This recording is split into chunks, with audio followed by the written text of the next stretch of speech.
On this episode of Playlog, I'm joined by Emily of No Small Games as we talk about our favorite demos from Steam Next Fest.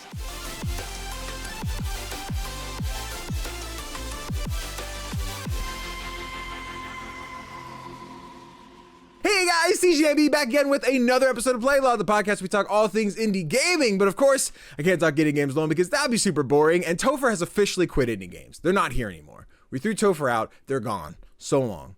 See you next week, buddy. But of course, I can't talk indie games alone. So I have the most specific egg that I have ever seen. One of the loveliest people talking indie games. I have Emily from No Small Games. What's poppin'? Hi, Danny. I'm so excited to be here. Thank you for having me. Of course. I'm glad we could make it happen. We had met at PAX last year. Or, no, it was this year. Jesus, wow. This year's been long. We met at PAX this year. This year has been 3 years, to be fair. So yeah. I did a video the other week where I talked about, this was the best game at PAX 23. I'm like, I wasn't at PAX 23. Fuck. That's weird. But yeah, we met at PAX, and then it was you, myself, and Kate. We hung out, had a great time. Finally got around to let's do something together. I think there have been a couple like Instagram DMs back and forth, like, yeah, we got to figure it out, and then never talked about it. And then like, hey, Next Fest, right? We want to do this? We're like, cool. So we were able to at least get the two of us together. Tofr could make it this week. Kate could make it, so we cut the fat and just made sure the important ones were here. So. Oh damn. Listen. Be sure to clip it and send it to everybody. Let them know. But for anyone who's watching and they have no idea who you are, who is Emily? What do you do on the internet? Who art thou? Yeah, thank you. So my name is Emily Merritt. You can also find me online as a specific egg. I actually started off streaming. I started streaming Animal Crossing, and Kate and I met on Twitch. And that is how No Small Games was born. No Small Games is a podcast all about indie games. We talk about indie games of literally every genre, every length, every size. And we've been doing it for a few years now. So it's a blast. I feel like I eat, sleep, breathe, bathe. It's all consuming. Just indie games of my life. That's what we're built for. That's all we do. There's just so many of them. Yeah. So fucking literally. Many of them. November's crazy. You looked at this calendar yet? No, you know what? I think around maybe August. Mm-hmm. After August 7th, which was the like third huge bomb drop of like so many releases in a single day. Yeah. I think after that I was like, I can't actually keep up anymore, and I'm just gonna do my best to like hold on tight, Yeah. Buckle up and I need to do that. Because I have, what is today? Embargo's up. I have Godbreakers, which I got through Thunderful. Shout out to them. I have barely touched it. And I have had it on my like embargo board for like 4 days. I'm like, I can't wait to play. And then Next Fest happened. And then everything else happened. And people are like, we're getting on Rivals. You want to play? I'm like, yeah, I do. I want to play Rivals. I need to turn my brain off. There's so much shit. So valid. Yes. Yeah, for the longest time, I was like really holding on and like, writing reviews like up to like 4 a.m. the night before I was going to publish them to meet embargo. I'm like, I feel good if I can get it out the week of launch, and I'm like, I'm trying so hard. So that's very relatable. We're doing the best we can. Yeah. I want to, for a while we were doing like, we do the review on the podcast and then I would put the whole episode out and then split them into like the small segments. So I'm like, oh yeah, we talked about Star Vaders. Let's cut that out and make it its own video. So people, SEO, blah, blah, blah, blah, blah. And I want to get back to doing that. It's just, we record, the next day I edit the podcast and try and make a couple TikToks. And then I'm like, it's midnight. I'm so tired. We'll see if I get the video out. So maybe that's a 2026 goal. We'll get back to those breakouts, but there's a lot. That's the mode I'm in. I'm like, January, I'll try to catch up. Yeah, that's my goal. Catch myself up in January. Yeah, and then I'm trying to make my list now. Like, Game of the Year's right around the corner. There's a handful I got to check out this one. I need Tofr to touch Clair Obscur. I need Tofr to fucking do it. It needs to happen. Yeah. You played Clair Obscur yet? No, I haven't. Really? No, not even. All right, podcast is canceled. Go play Clair Obscur for a while. Go get in it. But anyway, let me do the preamble shit because that's important. Because this is Playlog Podcast, our weekly podcast where we talk about indie games, news, reviews, and whatever we choose. If you enjoy what we do here, be sure to show us the support by doing a few very simple things, such as liking the video if you're watching this on YouTube, or leaving that glorious 5-star review if you're on audio platforms. It's simple, but it goes a long way for helping the show. You can also be a part of the show by writing in and asking us your questions or recommending your favorite indie games. Just use the Google form in the description of every episode and have your opinions be heard. Now, onto a little bit of housekeeping real quick. Quick reminder, if you enjoy watching me play make-believe with a bunch of my hot D&D friends, then boy do I have the show for you. And this one is for charity. On Monday, October 27th, I'll be joining Mallory, aka Moxie Blue of Rediscovery RPG, and a cast of incredible dice rolling friends for a one-shot of Mystery Business, a Scooby-Doo inspired TTRPG where myself, along with Nuff of Abby, Paige Continued, and Suji Joe, I hope I pronounced that right, Joe, I'm so sorry, we'll be playing a cast of mystery-solving teens as we participate in Rolls for Wishes, a charity stream series to help raise money for Make-A-Wish. So if you've ever wanted to watch me play a posh cat that is wisecracking, doing all the fun, goofy stuff, it's gonna be one of those like fluffy show cats. I'm very excited. As we solve some mysteries, this stream is for you. Plus, your donations can impact the game live on stream. You can give the players bonus extra luck. You can name an NPC in the game, or you can even spawn in the big monster randomly into the scene, forcing us to run away and have to figure out what to do next. So be sure to come out and support the charity stream on Monday, October 27th over on twitch.tv/rediscoveryrpg at 9 p.m. Eastern Standard Time. Another quick reminder while we're talking about charity streams, next month is officially Extra Life season, and the boys and I will be doing our annual 24-hour live stream from a new location, my basement. We'll have a lot more space and a lot more fun, including more egg smashing, more D&D and more gaming, and more raising money for the big, beautiful kids of Penn State Health Children's Hospital of Hershey, Pennsylvania. We'll also be joined by our good buddy Wes, as well as Mal, aka Moxie Blue of Rediscovery RPG. So be sure to come out on November 8th to twitch.tv/CGDannyB to catch 24 hours of chaos and insanity and help us raise money for the kids. Timestamp. Intros, right? They're great. We just do that shit. Hell yeah. Oh man, what exciting stuff. Yeah, I've been rolling so many fucking dice these last couple years. It all started a friend of mine. We watched My Hero Academia. We rewatched all the first 6 seasons before season 7 came out. I've not watched a single episode of 8 yet. I need to do that.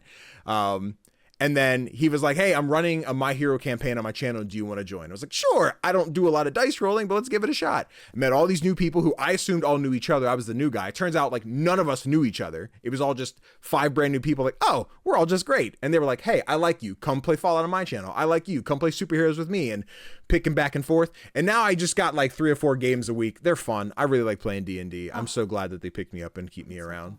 Yeah, I have Hell yeah. a few very exciting ones that I can't wait to tell you guys about, but they're not announced yet. So for now, you just have to wait with the curse. But let me tell you, I think I was gonna hint, but it was gonna be super spoilery. They'd be like, I know what that is. I know what it is. So I won't do it. I won't do it. I'll just let you know when Cooter's ready to talk about it. There's your hint. There you go. I think I timestamped, but just in case I did it again, Emily. Steam Next Fest just ended. It's over. Yeah. So much stuff to play all the time. Yeah. In a moment, we're going to hand it over to Tofr. Tofr didn't get to play too much last week, so we didn't get to have this conversation. I don't know how you normally feel about Steam Next Fest and how cluttered the page is, how easy it is to find things that you want. So I figured we ask this now quick. It's not in the doc, so I'm really throwing you a curveball. How did you feel about this Next Fest in terms of finding new things to play, finding anything you liked, seeing all the shovelware that might be taking part in the event? How was this Next Fest for you? I love Steam Next Fest. Like generally this is like my 6th or 7th Next Fest that I've been like really into. So it's one of my favorite events of the year. I do think that it's been around for, a decent amount of time now. Yeah. I think that Valve has had plenty of opportunities to learn lessons on like discoverability and some of the hangups that, I think everybody has, but in particular, folks like us covering games have with this event. And I have not seen them making what I consider enough moves toward addressing some of these problems. Like, for one, just the volume. Next Fest, for a while, we're getting bigger and bigger and bigger. Now I think we've plateaued a little bit, but I think we're going to hit a moment where Personally, I would like to see a little bit more curation on Steam's part. Yeah. At least to filter out, like, there were so many just outright clones of indie games that I was able to identify.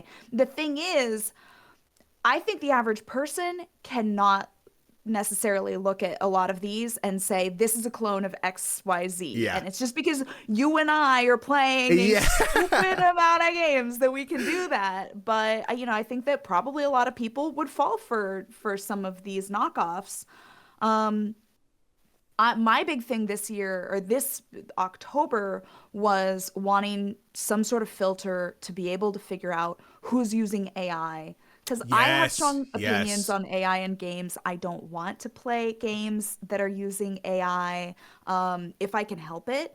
And that is disclosed on Steam. They have that as a part of their database. It Yeah. exists out there. The data's there, but we don't get to see it unless we click and scroll and Yep. look for the disclosure at the bottom of the store page. And I think for February, it has to be a filter. I agree. I insist it be a filter in the big list. Yeah. So. No, I totally agree. I think Tofr and I tend to find that Next Fest is super great on like day 2 or 3, because at that point, like my routine is open up and what on my wish list has a demo, and I download those handful of games. Then the next day, everyone else out there who's done all the searching for me and has bumped a bunch of stuff up. So I'm like, oh, here's the interesting stuff. But also the caveat with that is a lot of the smaller ones that are going to get ignored are not getting bumped up for that. So there's still that, like, let's scroll and keep looking. I'll tend to make like a Blue Sky post, or at the time Twitter, and be like, hey, who's got a demo in Next Fest, and see like what other niche ones are out there and try and check those out.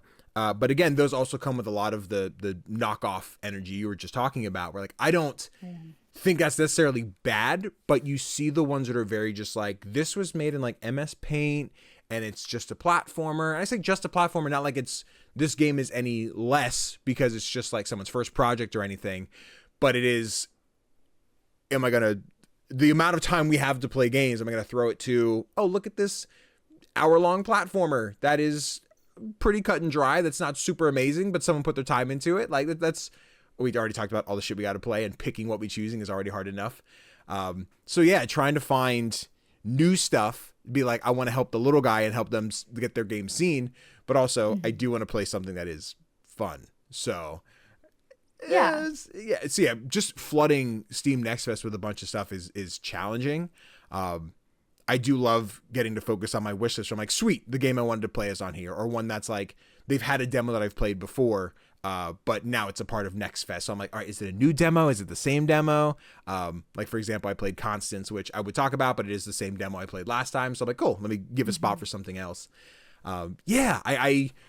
The AI one is a huge one, because I don't think I sat to stop and like look while I was downloading. I just went down the list, hit the install button, which is exactly what they want. They don't want me to be like, I'm not going to touch this game on Steam because it's AI. They want me to just be like, oh, pretty, click. So as I sat and go through, I'm like, let me double check.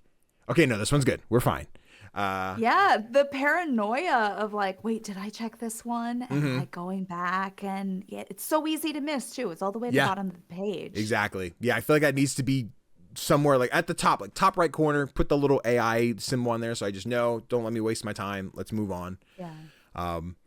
But yeah, I think I remember the first couple years of Next Fest where it would be like, here's 50, 60 games of like, oh, there's so much to pick from, and now there's thousands. And like, it's so much to dig through. So I'm hoping that like cleans up a little bit more. But again, like you said, they've had the time to curate, and they don't seem to do that. So yeah. And the games are all in like varying states of readiness, I would say. I think that this Next Fest was a little bit better on that front, but June or February, one of the more recent ones, I ran into a lot of games, a lot of demos that I felt like weren't really even play tested. Yeah. Like they were not even playable. And it seemed like the devs were using this as an opportunity to maybe get sort of like play testers, just more eyes on the game and more bug reports and stuff like that. And it's like, that has got to be such a big struggle for indie devs, but this isn't the moment. Exactly. This isn't the event for that. So yeah, I definitely had a handful of those. I want to say it was February, And I won't name drop because I totally called the game out in the episode. So go watch the old episode if you want to see which game I'm talking about. But yeah, there was a game I was super excited for, and the demo just didn't work. The enemies wouldn't spawn in, but they'd be like yelling at me from a distance. And I'm like, okay, this kind of sucks because I think this game's going to be good. And I'm trying not to say too much, but we have a lot of PR friends, and there was a PR friend who was discussing like, yeah, this game's coming out. I'm like, can't wait to try it. And hey, PR friend, I just got to know, this wasn't good. Like we know it was really bad, and we just hate that we squandered our Next Fest demo on that. I'm like, yeah, that was kind of bad. But yeah, like I would love people to take the opportunity to have that spotlight in Next Fest. But yeah, when it comes out to like, maybe we'll get some more people to play it, and if it's not as successful as they hope it is, and then it's like, well, that was your shot, that really does suck. Yeah. So take your time, devs. It's all right. Just work at your home again. We can wait. Yeah. We'll sit here. Listen, you know how long we waited for Silk Song? We finally got it. Take your time. Yeah. Oh man. But yeah, those are our thoughts on Next Fest as a whole. Before we get talking about what we've been playing, because Tofr couldn't be here, they still sat at home and played a bunch of demos on their Steam Deck. So Tofr should have recorded something for us, and if not, oops, this transition doesn't make any sense, but it should be fine. So here's Tofr talking about some demos that they played. Hey everyone, Tofr here. Sorry I can't be there for this episode, but I do want to give some shoutouts to some fun demos I played during Next Fest. Sadly, due to work I wasn't able to play nearly as many demos as I would have liked to, but a few of them still stood out, so let's get into them. First up is a game that's a bit out of my comfort zone genre-wise, and that's Marvel Cosmic Invasion. I am a big Marvel fan, although the fatigue is real, and it does feel like this game is in the right hands. It's basically a beat 'em up where you have to save the universe from something called the Annihilation Wave. Sounds scary. Choose between 15 Marvel heroes, some of them expected, others are a little less conventional, and battle throughout the galaxy. This simply feels like one of those games from the golden age of beat-em-ups back in the 90s, and it does so in all the right ways. Combat feels good, although I think it'll be a case of easy to learn, hard to master. I did struggle a little with the depth of field with airborne enemies, but otherwise this was just a fun romp full of cool characters. Can't wait to play more when the full game arrives sometime later this year. Next up is a game that I already mentioned during last week's previews, and that's Skate Story. I was wondering what it would mean to be a demon who wants to, nay, needs to eat the moon, and I was not left disappointed. The vibes in this game are off the charts, as you skate through demonic worlds and cities from our own planet. The visuals are phenomenal and are wonderfully supported by a fantastic soundtrack. Gameplay isn't limited to just skating though, with you getting off your board to learn more about this fascinating world as well. But once you are on your board, it feels great. This isn't your arcadey skating like a Tony Hawk's game, and there is purpose to every trick you pull off. Also, there's a lot of philosophy going on in this demo, which was a nice surprise. All in all, I can't wait to get going with the full release on December 8th. Another game I mentioned in my previews last week is Dead Pets Unleashed, a game that was recently saved from being cancelled, and I'm so happy it has been. This demo was an absolute joy, with a range of gameplay types on offer. There's the running about, night in the woods style, talking to your friend or your boss. There's a restaurant minigame where you complete a shift at work, and then there's a rhythm game where you swat away builds from the studio owner to the beat of your band's music. The game will be about Jordi and her punk band, and all of the struggles of being in a band that's really popular. In the underground. Well, the really underground. The writing was on point within the first episode I played, and I actually stopped playing the demo because I want to experience the game for real when it releases at an undetermined later date. The last game I mentioned last week that I want to give a shout out here is Laugh Track. The latest game by Fiction Factory Games, which will release for free next January, has a very interesting concept. You are a kind of god, in charge of a television show. Well, not completely in charge. You're the writer. You get to influence the plot of the show through potential plot twists to keep the ratings up, or you might end up being cancelled in more ways than one. This is a game with a clear message, and it's unafraid to tell it. These devs are unhappy with the state of the world, and they're not all that subtle about it. Knowing these devs though, they might sneak in some stuff that's a bit more nuanced too, but even without that, this is a worthwhile playthrough. A visual novel that dares to challenge the status quo, and it's releasing for free? Sign me right up. Now for my final game in this roundup, I went for something that has a potential to become truly special. The people who made the fantastic Road 96 are back, with another game with a message about the state of the world. Only this time, you influence how the game will go for other players as they will do for you. In Tides of Tomorrow, you are one of the chosen ones to save the troubled ocean planet of Eland, a world struggling to survive in the wake of the Great Flood. Plastification has become the major threat to this world, with its people, including you, actually dying because of it. Can you save these doomed people and yourself? Luckily, you're not alone. This game is an asynchronous multiplayer game, meaning that you always follow in someone else's footsteps. Did they cause trouble in a city that you're visiting? Then the guards might be on higher alert than before. Did they leave something behind for you to discover? Then take it, or leave it for the one who comes after you.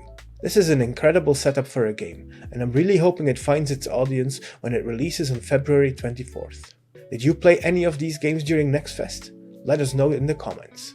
Now, back to Danny and Emily for way more games to wishlist. See you all next week.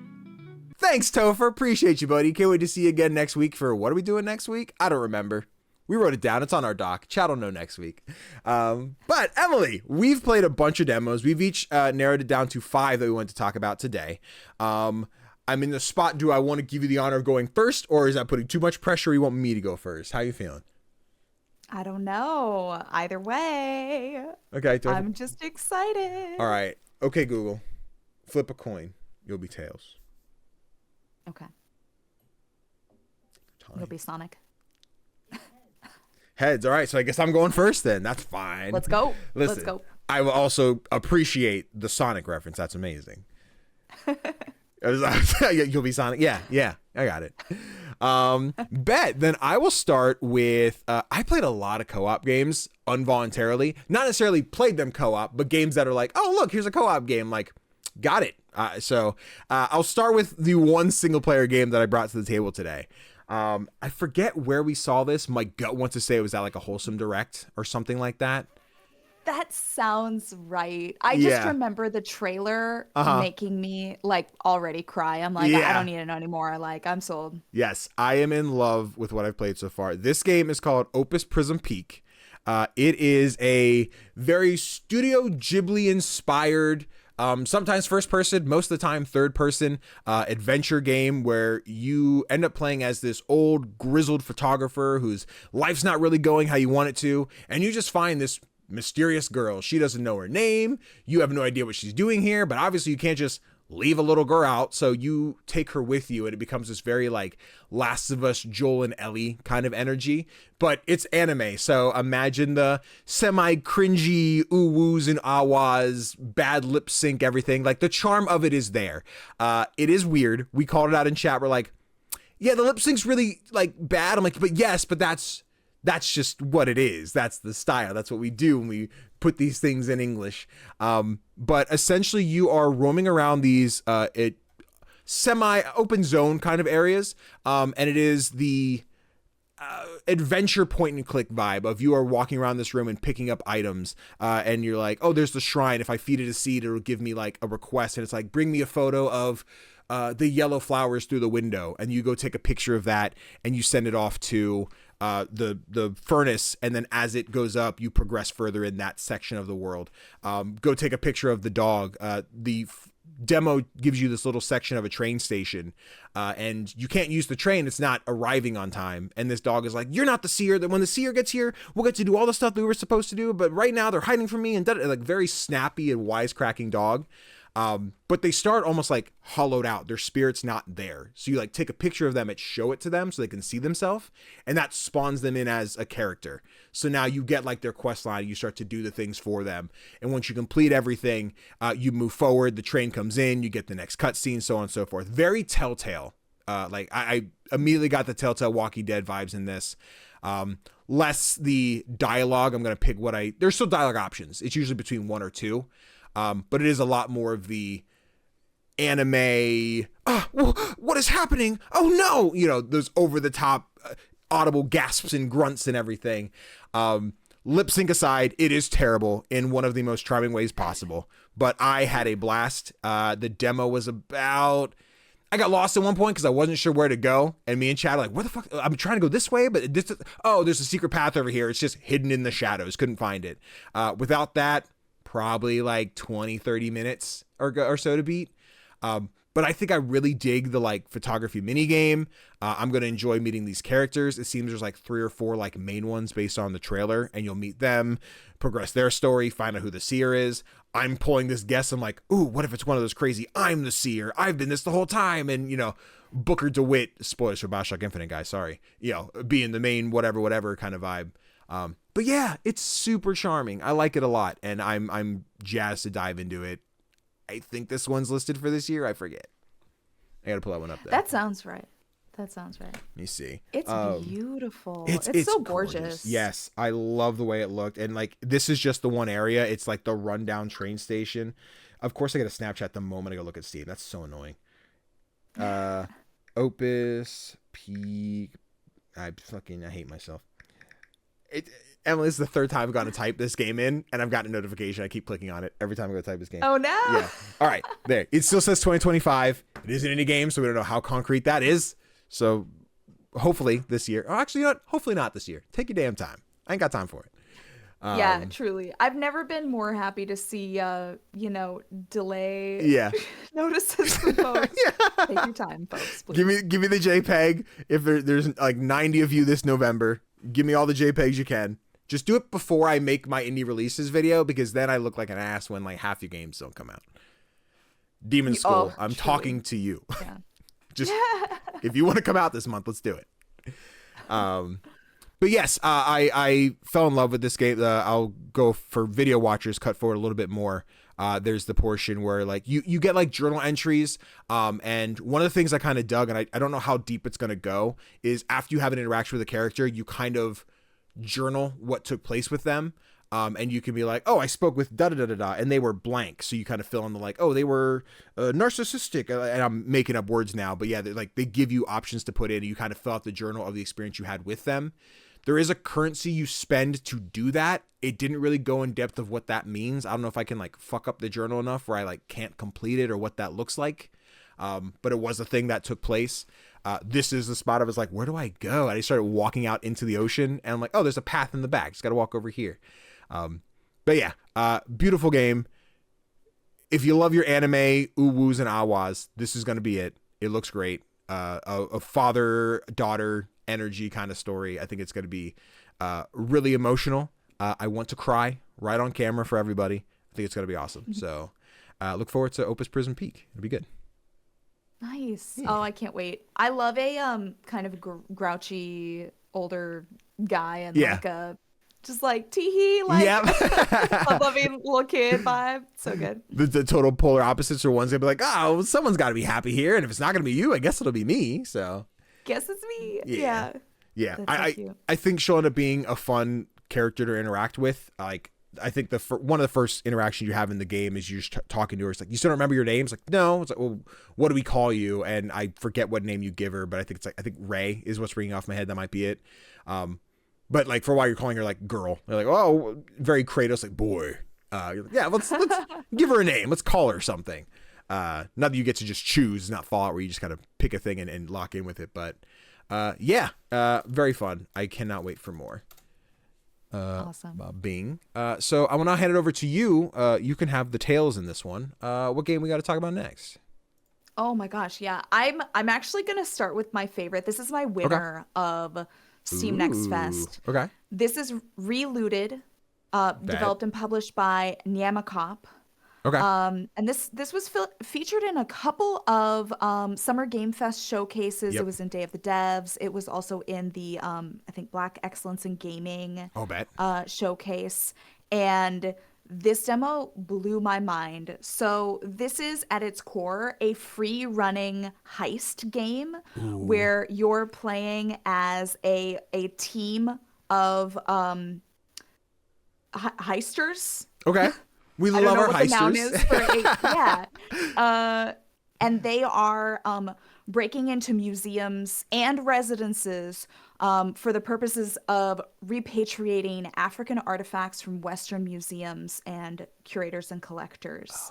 And just from that like standpoint, I think that this is such a cool social commentary topic to focus on that Yeah. is so important, so relevant to the time we're in right now, but also just doesn't get the attention that it deserves.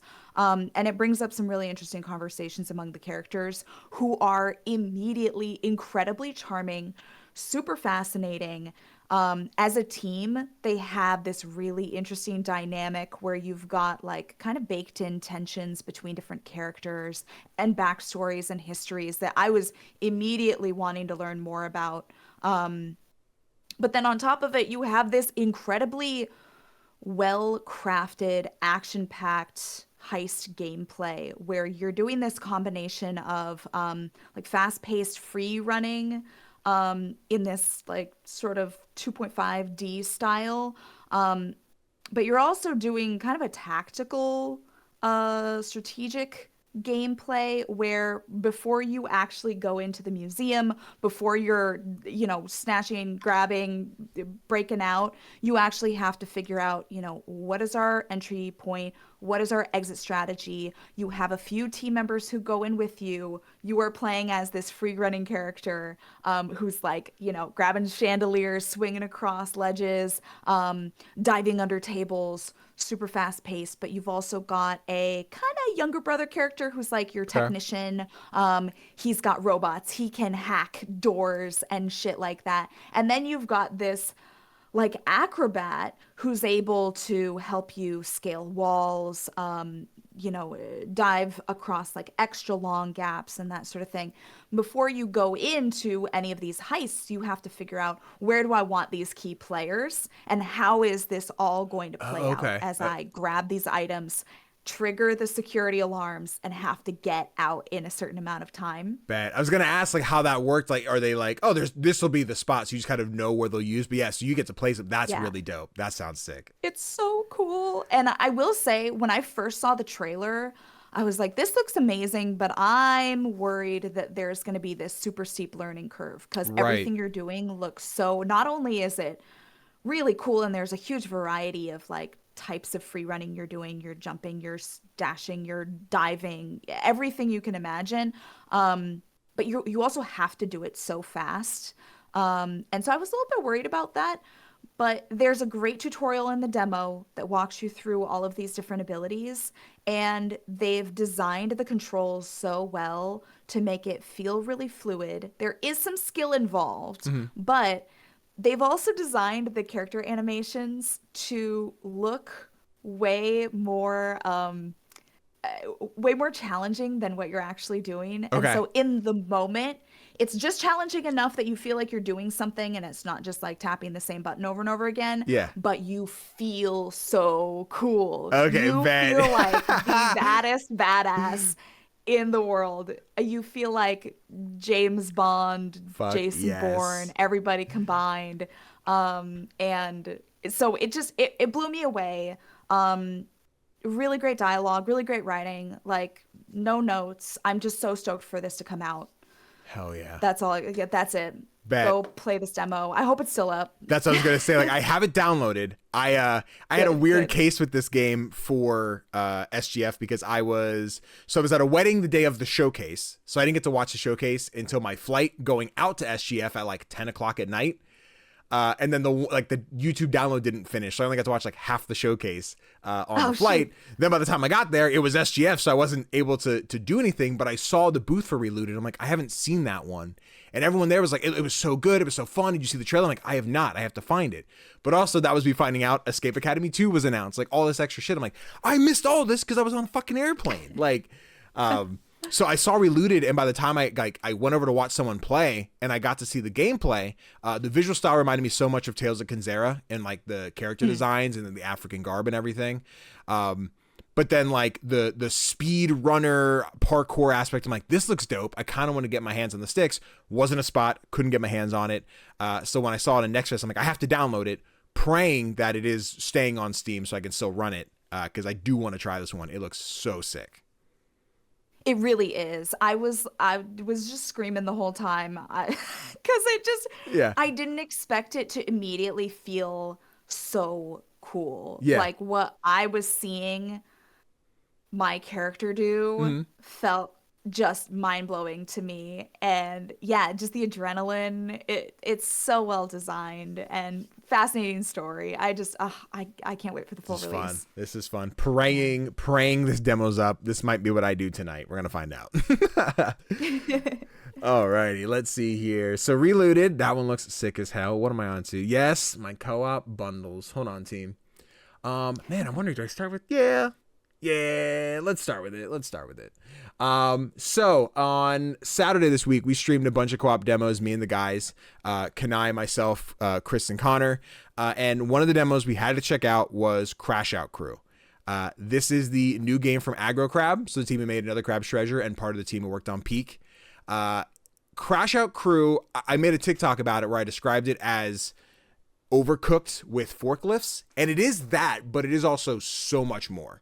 And I fell in love with this. Like, after the first round and really figuring out how it worked, it's so much fun. It is challenging. It's challenging not in the same way as Overcooked, where I think Overcooked is everything is getting in your way. And yes, that's the whole point of this. Like, hazards are going to come in. Oh my God, this thing's happening at the workplace. It's not correct, but it is more of the speed, the velocity, and it has roguelike elements where you are picking what hazard is going to take over. So if you're like, oh, the lava is going to fill up the room, the lights are going to turn off every couple minutes, the eggs or random items around the room will start to get thrown around, so they'll start spilling all over the stage. Like, and then you have to slip through it. And then after each level, you will go into the shop and use the money you earn to buy upgrades. So you can get grippers, so you won't drop stuff when you run into things. You will get chain tires, so when you drive through the hazards, like, they won't slow you down, you get to keep going. But if 4 people are playing and you only make so much money, you kind of have to pick and choose, like, who's going to make the decision here, like, who's going to be the runner, so you need the tires, or who's going to be sitting over here, you need to be in charge of the shelf and moving everything around. And then sometimes you get upgrades that don't necessarily benefit the options you took. Like, they'll be like, oh, get the fan that will chill you down from overheating, but we didn't take lava, so we really weren't overheating, so it wasn't a problem, so no point in buying it. Or you can get the teleporter, but to do that, you have to buy it twice. So you have to buy it once, place it, and then hope the shop gives you a second one. So it's a lot of picking and choosing, and still has so much chaos to it, but it is just... I wish if I had played Overcooked recently so I could really define how I feel about how challenging it is. Where it is, I've had fun with Overcooked. I've never finished Overcooked. You always get so far, and I'm like, I've had a good day. We all got chaotic and screamed at each other. That's enough for me. When I hear people are like, oh yeah, we beat Overcooked, I'm like, wow. I honestly, I knew there was an end, but I was never close enough to try it. This is one, as we got through the first 3 levels, I was like, fuck. I want to see this one to the end. I want to see every level. I want to see all the different hazards. I want to see what items we can get. I want to see all the hats we can unlock. We just use a Discord call, but it does do the peak proximity chat thing of, if I'm on the other side of the room and I come, the bees are chasing me, like, that fun stuff. I do wish we tried it out, but like, we've played the friend slaps. We know how they work. Such a blast. So much fun. The early levels, it was okay, we're just going to do this thing. We're going to run in here. We're going to grab this. Oh, sorry, I made a mess. We can clean up from that. As we got to area 2, it was just like, oh, we can't flounder like this, because then we're out of time. The truck left, so we didn't make enough money. So therefore we got fired, so we had to start the run over. The way it starts is you pick a contract. Each contract has 5 work days. So it is go in, buy some items, start the first shift, complete all the trucks, go back, buy some more items, complete the next day. Once you do all 5 days, you've completed that contract. The first one is just putting fruit in trucks. The second one is bees and honey, but the beehives will break open and try and eat the honey. So you have to move the honey first. Otherwise the bees will get you. Or you could be like us and be like, make a stack of honey and run, because the bees are going to chase you. But while the other people are setting up the truck to make, all right, I need 4 things of honey. Like, get out of the way. I have it. I got to drop it off. You got to hit that button or the bees are going to eat it. So it was like this chaotic, like, what do we do next? What's going to happen? Screaming across the room. And that's why I think the proximity chat would be so much crazier, of just like, I don't know what's going on the other side of the warehouse. You're like, yeah, I'm coming, please go, open the door, open the door, open the door, open the door. The amount of times we crashed into each other and accidentally hit the button. So like, we'd send a truck that was incomplete. And the big thing with that is that's where you crash out. And there's way more ways to crash out if you're running into things. But crashing out is essentially just your controls don't work for like 10 seconds. You just start slamming into walls. You're like spitting out, hitting a banana peel in Mario Kart. You're basically doing that for 10 seconds. You're just screaming, swinging your arms around. You full throttle forward. You go into reverse. You slam into a button. You knock things over. So ideally, you want to not crash out so you're not ruining it for your team. And then at the end of the round, they'll give you the clipboard of like, here's how many times they boosted. Here's how many times somebody crashed out. And like, you'll get your little rewards like you would in other roguelikes of, oh, this is the crash out master. Danny crashed out 50 times in these 4 days. Like, leave me alone. There were so many bees. Yeah, they just announced this one. I think this is scheduled for sometime next year. But when the demo dropped, I think this is one that left Steam. I think it was only up for the week. But yeah, I had so much freaking fun. I think as a group we did. I think this would be just a chaotic stream to play with friends. I can't recommend it enough. This was a great one. I also got to play this. Okay. So much fun. I agree that it's different from Overcooked in that like it feels less like it's trying to... Parts of Overcooked feel like they are really trying to make it feel impossible. Yeah. And this feels possible as long as you can hold it together, you know? Yeah. Yeah. It's fantastic in that way, right? Because like again, I've said I like Overcooked. If they made an Overcooked 3, I would play it. But again, I've not finished 1. I've not finished 2. It is more like the game came out. This is going to be a great time on stream, and then kind of not play it anymore. At least in our circle. I'm not saying that's everybody. I know obviously people have finished it. But yeah, like I said, Crashout Crew feels like one that I would like to see everything the game has to offer. I want to see it through the end. I love Aggro Crab and everything they've made so far. Going Under, another Crab's Treasure, this coming out now. Obviously, I'm praying for another Crab's Treasure 2 to come out at some point. But yeah, this seems like a very fun in-between title, and I'm really glad they're making it. There's so much friend slop out there, and it's hard to like, which one do you pick to play this weekend? Like we got Peak, we got Repo, we got Lethal Company, we got Fish Stick Protocol, whatever other new ones are coming out. I think this will be one that I'm like, it's the friend slop Overcooked that I think stands out enough that I think people should really pay attention to it.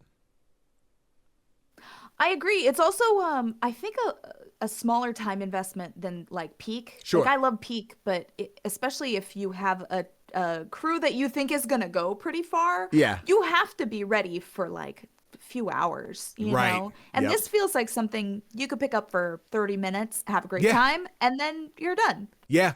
And that's where I think like the roguelike elements come in, right? Because you think about the Hades and the, it lists your ever long list of roguelikes, right? Of I'm going to hop on for a quick run. That never becomes a quick run because you always want to do one more. I did terrible in Balatro. I want to do one more run here, like it does that where we were playing, let's play 3 games on stream and we lost our 3rd contract on like day 3. We're like, do you want to wrap it up or no, we want to finish it, right? Let's run it back. We're like, we'll knock it out because we know how to do it this time. But then we're like, you stay on this side, you operate, you tell us what we need. I'm going to be runner. I'm going to bring things over. Chris is half runner. He's going to put it on the conveyor belt. So you grab the chickens, I grab the eggs. Let's keep doing this. Oops, we put a shelf in the way. That fucked everything we did. We got to start over. Yeah, just a fantastic, chaotic time. So good. Go Aggro Crab. So good. I'm stoked. Yeah. But yeah, that's my second one. Emily, what else we got? Ooh, okay. I've got a weird one for you. I'm so excited to hear about this one. This was in a showcase. This was maybe Somewhere. multiple. Yeah. Somewhere, one of those. This is called, and make no mistake, this is the title. I'm about to tell you the title. The title is The Remake of the End of the Greatest RPG of All Time. End title. Let the record show. That is the name of the game. That is the name of the game. The remake of the end of the greatest RPG of all time. Developed by Coindrop Games, Lucas Emmanuel, Jacob Dominic, and Kyle Chuang. Some delightful brains came up with this very strange concept. It's being published by Gluchki Games. And so this is part JRPG, part deduction puzzle game. Okay. And it's just, the whole thing is incredibly meta. So imagine you have just maybe, purchased a used game at GameStop. from, I don't know, the 90s. You pop it into your console and you discover there's a save file on there. And it's already at like 99.5% complete of the game. That's where you begin the remake of the end of the greatest RPG of all time. And because it's the remake, there's also director's commentary for this game. So as you're kind of exploring like the end of this RPG world, which is all kind of pixel graphics, is kind of I don't know if you'd consider this like voxel art. I guess it's more just like low poly pixel 3D kind of vibes, Yeah, kind of somewhere in Paper there. Mario-ish vibes. Yeah. You start to encounter like the little triggers to listen to the director's commentary where they talk about like, oh, this is something in the original that we had to like simulate with this new technology, or did you know, fun fact, the original creator of this game, which is a fictional game by the way, based this level on some experience they had blah blah blah in their childhood, and so you're getting all these pieces of information that you have no context for. And you even can find like segments of like the insert for the game box, like the little pamphlet that goes in the game box with annotations from the original damn. player. That's so So you're like, cool. what am I doing? And you have no context for any of this. So you're walking around like, what am I doing? How does the turn-based combat work? Because there's no tutorial initially. So you're like, you're just dropped into the very end of this game and kind of told to like figure it out. But figuring it out doesn't just mean figuring out like the actual mechanics and like how you play the game. There's a lot of lore going on, and there's more beneath their surface to uncover. So it's just super fascinating. The demo, I think, was a great introduction to this experience, this feeling of like exploring and trying to understand what you're even doing, but it's still very perplexing. And I think it's going to be fascinating to see how this all pans out. I'm not sure what the point is of it all yet, but I think that for folks who are into this kind of meta experience, and if you're into something like Blueprints, where you are just like dropped into a world and you kind of just have to like be observant, be aware, and be open to the idea that you don't know exactly what you're looking for. I think this is going to be really fascinating. I don't know what else to say about this game. It's a visually very, very interesting, very, eye-grabbing. But it's a weird one, and it's going to be cool. Yeah, I'm really sold on this one. I wasn't aware of, so I've watched this trailer like 3 times, and just the ADHD has not allowed me to see the in-game cutscene footage where I'm like, oh, this is one of those trailers where the devs are saying something in the middle of them talking, right?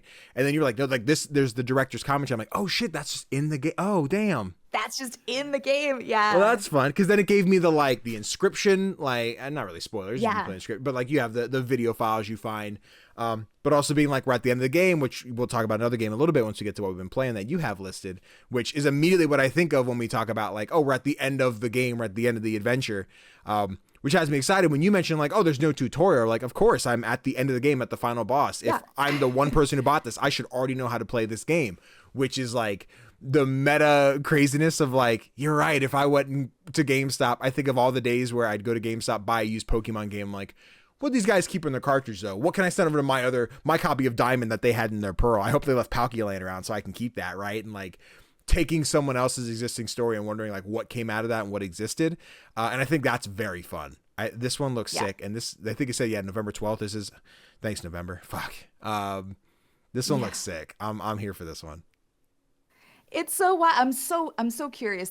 Finding the little insert and then noticing like, oh, there's a sticky note on here. Yeah. With a little tip, a pro tip. Oh, this is from, now we're like maybe learning about the original owner of the game, and who knows? I don't know where this is gonna go, but I hope it goes to some wild and maybe even dark places. I don't know. Yeah. I'd be here for it if this turned out to be kind of a sleeper like low-key horror game or something. So I'm intrigued at it being both JRPG but the end of one, how long this is going to be.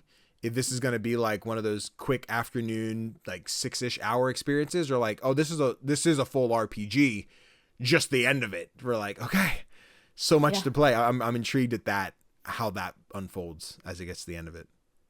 Yeah, a lot of questions. To be answered soon, November 12th. It's going to be oh, damn.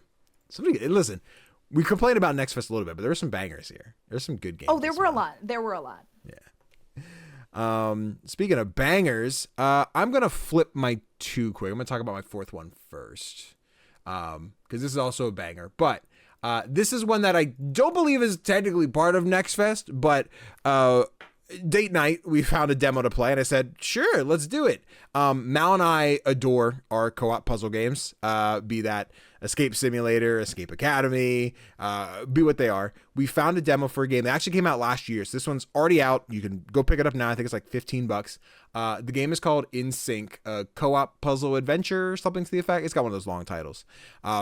But it's not super crazy, stand out, oh my god, you got to see this brand new experience. But if you like co-op puzzles, if you're like, we've already played this one, we got to try something new. It's very reminiscent of people who like the games We Were There, We Were Here. Mm-hmm. Yeah, I haven't played them yet. They're in our book. Mal and I are going to play them all. They're so good. I've watched bits of I think it was the second one where someone's like, I'm seeing this. Why are you walking into that? And it was like, oh, no, you can't see what I see. Got it. So we have to fix this whole thing. But it is that you are playing as a father and a son. You're going through different puzzle rooms. This first one, they give you the tutorial, like, here's how the buttons work. You click a button to open his door, blah, blah, blah. And the first major puzzle we get, the son gets locked in this room, all the windows close, and it's like, all right, cool. What do we have? Like, you don't get the chance to even kind of glance at everything else. It's all just communicating and seeing what's there. So Mal's outside, like, okay, well, I have a bunch of plates. All of them have little symbols on them. And I hit a button and open this curtain. I'm like, got it. I have a bunch of bottles. There's different colors and there's different numbers. So what's going to happen is I have a bunch of levers. I'm going to tell you the color. Here's 5. It's purple with the dot. She goes over, flips it over, like, all right, so that one's up. So we're like, got it. So it's the arrow goes up or the arrow goes down. So I had to keep relaying, here's the color, here's this. This eventually opens up a soda dispenser where there's a sign outside that says it takes 4 drinks. You got to do a purple, a red, a blue, and a pink. But they don't come up in order. So Mal would have to, do I have mine here? Let me show you. I have it written down. I have my notes from the demo team, right? Is trying to show you guys. It's really tiny for phone watchers, but it was like there's the equal sign, the vertical equal sign, the X and the 1. I'm like, okay, well then this is 4 and this is 3. Okay, I need you to move the cup 1 spot. Now 2 spots. Shoot, that was too far. Go 5 spots and waste it. We got to start over, right? It was that relaying co-op. Like, here's what we need to do to accomplish it. I had a blast. Nothing was overcomplicated. I think at most the second section of this was like, how do we get going? I think we found a bunch of stuff, but no buttons to activate. And then eventually, like, we started hitting levers and something opened. We're like, cool. Not sure how we did it, but we did it. And then it was like, here's the rest of the puzzle. What do you see? What do I see? For video watchers, you can see I'm looking at a grid of numbers and some shapes. I'm like, I don't know what any of this means. And then Mal's like, well, here I can see a grid of shapes. I'm like, are they in the rows of 3, 2, 3, and 2? She's like, yes. I'm like, got it. I'm going to give you the number. You tell me the shape. Okay.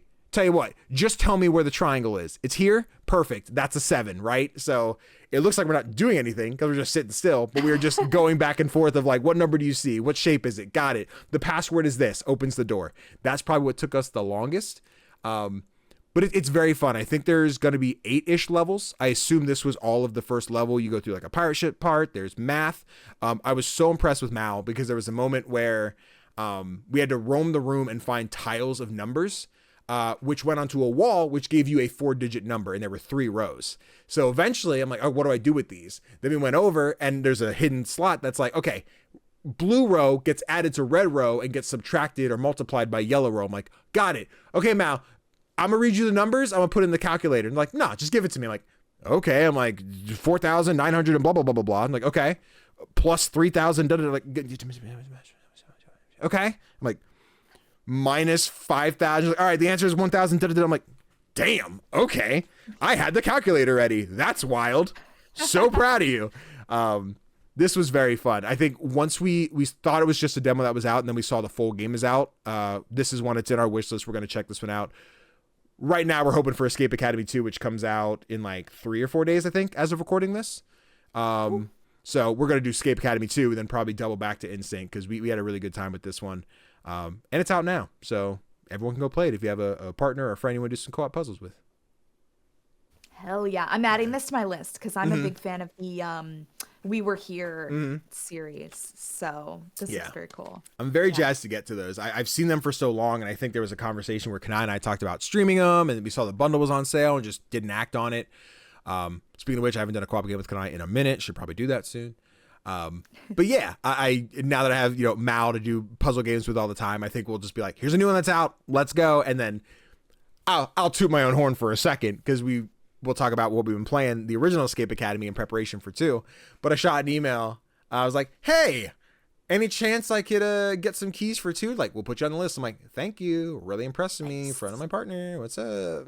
Like, it's so yeah, that's very fun. But yeah, so I'm sure I don't have keys. I don't have review keys to discuss anything. So do with that what you will. There's no embargo there to talk about.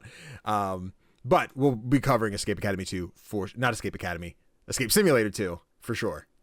But definitely Escape Academy 2 because I'm so excited for that as well. I like these puzzle games. They're a blast. So good. Yeah.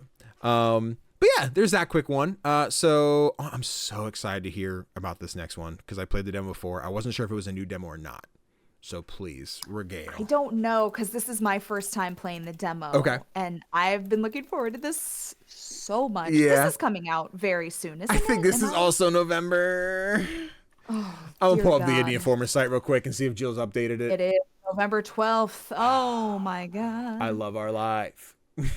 I do. I know, right? It's like the best problem to have in the world, but there's too much to play. I hate this. There's too much fun to be had. Oh my God, this list is fucking ass. And Moonlighters next month too. So like the 19th, everything's fucked. Anyway, this is of course I'm talking because there's only one game coming out in November. Of course, I'm talking about Winter Burrow from Pine Creek Games, published by Noodle Cake. This is a cozy but brutal survival crafting game. They call it a cozy survival crafting game. I feel it will make you cry. Yes, please. Where you play as an adorable little mouse, trying to rebuild their childhood home after their family unsuccessfully moved to the city to try to build a better life for themselves. You have sadly had to return to your childhood home in the wilderness, and you're trying to rebuild and also kind of regrow community, find other people in sort of your homeland, and rebuild. And the aesthetic is very storybook-like. I don't know how many people share this experience, but as a child, I was obsessed with the Redwall books. Oh, interesting. I'm not familiar. Where everybody's a little forest creature, and it's similarly like very both cute and a little violent, and that's how this game is. I will say I'm not the biggest survival crafting fan. Same. I feel like so many games in this genre are just trying so hard to emulate like Rust and other, really iconic titles, which is not a bad thing, or no, sorry, not Rust, Raft. Raft, okay, gotcha. And, no shame in that. It's a great game, but I just found that I was able to connect with this character so much more. And I think they have a really cool, different take on survival crafting where, yes, you were doing kind of the classic resource gathering and building furniture, making food, trying to survive, but you're also doing stuff like knitting. You knit your little mouse guy, different clothes. And there's still plenty of, really intense tension around trying to survive, partly because you are so freaking adorable and you can die, and it's devastating. So I think that this is going to be a really great addition to the genre. Yeah. I think that this is going to be something that brings a lot of folks into the kind of survival crafting realm. And I think that there are a lot of great places that they can take this story, take these characters. The whole aesthetic is very storybook-like. so it does feel very cozy. I think it's great that it's coming out in November, because this is going to be such an incredible game to like curl up under a blanket with your Steam Deck with, and just try to survive, try to outlast the cold and the elements. But yeah, it's just so sweet, and I can't wait. I'm really excited for it. Yeah, I don't know why I want to say Ludo Naricon. It probably wasn't that, but the demo had dropped at one point on Steam, and I was very jazzed to play it. I'm in the same boat as you. Survival, not really my genre. I'll have the itch for Minecraft every now and again, but usually it's the art style that'll get me in, and that's just games, period. We're like, I don't like the genre, but damn, does this look cute? Let me give it a shot. And then usually I still don't love the genre, but I like this specific version of this game in this genre. And Winter Burrow has been that so far. I remember playing the demo for the first time where I didn't quite get the bearings yet of the crafting clothes to stay warm. So the amount of times I'd go outside, I'm I got my stuff. Guys, I don't know where the house is. It's so white. I don't know which way I came from.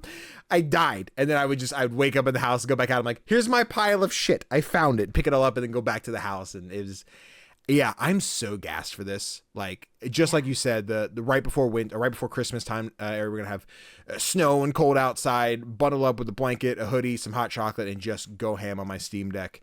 I am now thinking that I have to go into our Discord and be like, hey, anyone got PR contact for Winter Burrow? Because I need to shoot some emails. I need to make sure I'm on the list, because I need this one. Hell yeah. Oh God. I love what you say about like, this isn't necessarily going to make me want to play every game in this genre, but I also think that games like this that kind of defy the stereotypical, like, iconic game of a given genre that isn't necessarily my favorite, if it does well, it can also encourage devs to start thinking about like other ways to approach a certain set of mechanics or elements in a game, and then you get more variety. And I think we're seeing that, like, especially the last like 4 years in like roguelikes.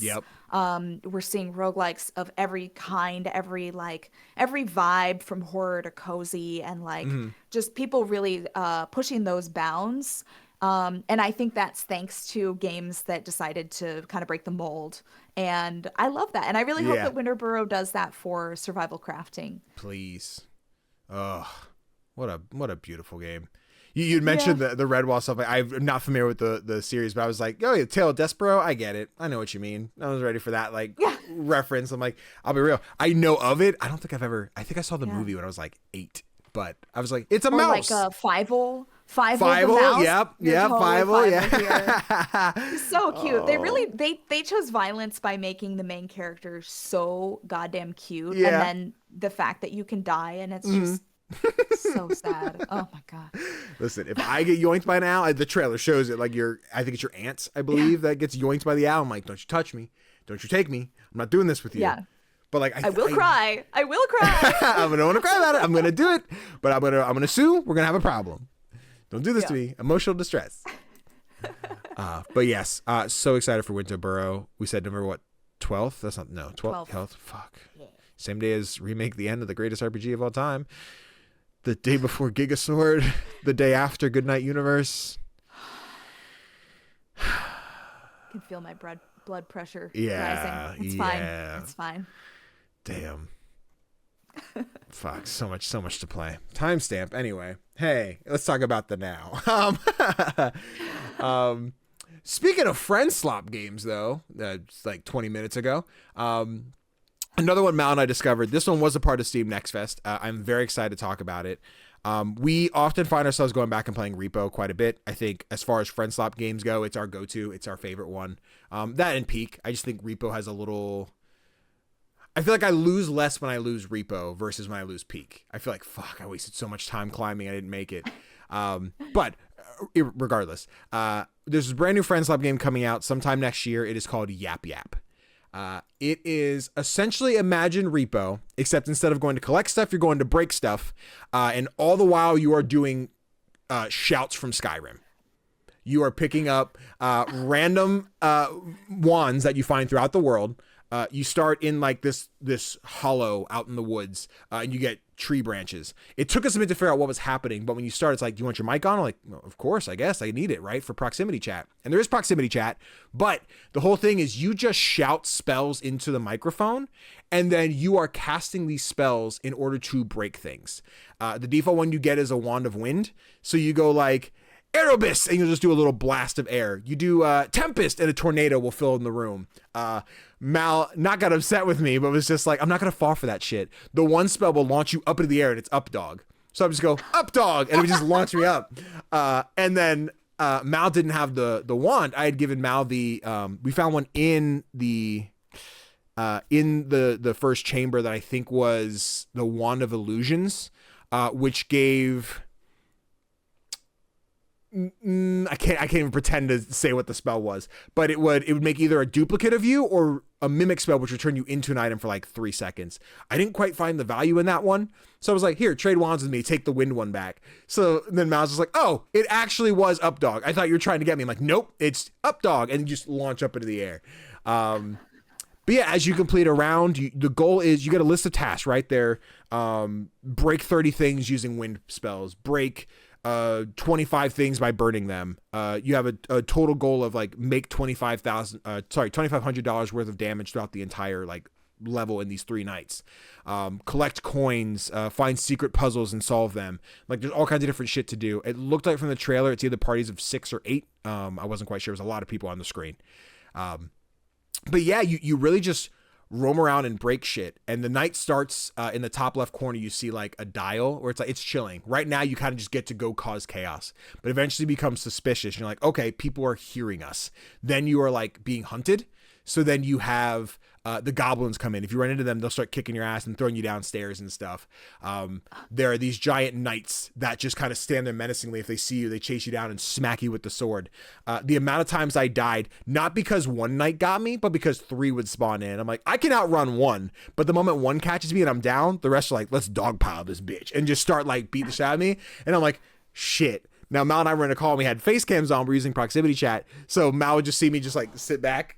And I was like, are you dead? And like, I can't hear, but I can see him like, I'm dead. I'm dead. Very fun. Like we only got to use like 3 wands. The third one we got was the Wand of Grotesque, which it's gross. You're like, yucky pee-pee, and you launch piss out of your wand. There's one that's like mucus. You shoot boogers out of your wand. I think they were just there to damage and like grossify items that would count as breaking them. There was the fourth one we didn't get to try, but we didn't have enough money for it, so I'd like to see it. But I think another limited demo. I don't know if this one's still up. But yeah, such a blast. Like we only got to the first level. We never beat it. They do the thing where if you lose, you have your very lethal company in the way of like, oh, everyone gets sucked out of the airship.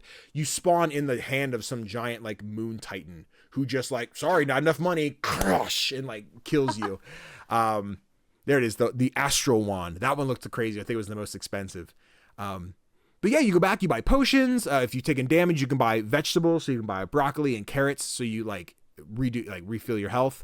You roam around the castle. You'll teleport back to a portal. Or if like there's crystals around, so if you want to go to the west side of the castle as opposed to the right or the north. I know cognitive directions. This is great. There'll be puzzles like the one. This is really funny because I was hoping Mal would like walk into the room while I was doing it, but it was like an ooh ah, and you had to like rotate the puzzle on the wall to move the ball to the center. So I just been there going ooh ooh ooh ooh ooh, and then it would start to rotate, and then it would be like ah, and like turn it around, and I could see on their face cam that they were like, "What the fuck are you doing?" I'm like ooh ooh ah. Ooh, and it was so dumb and so stupid, but so much freaking fun. I think that voice gameplay option of just casting spells, like anyone who played Skyrim on the Xbox with the Kinect, right, where you would scream Foosh Rodan to the mic, like you had that real life experience of doing something. It is that tenfold, and I loved it. I had so much fun. I want to see all the different wands, what different spells I can get. If there'll be a point where I can like combine spells or what my stuff does. The only issue I think we had at one point is Mal's wind wand wasn't doing up dog for her.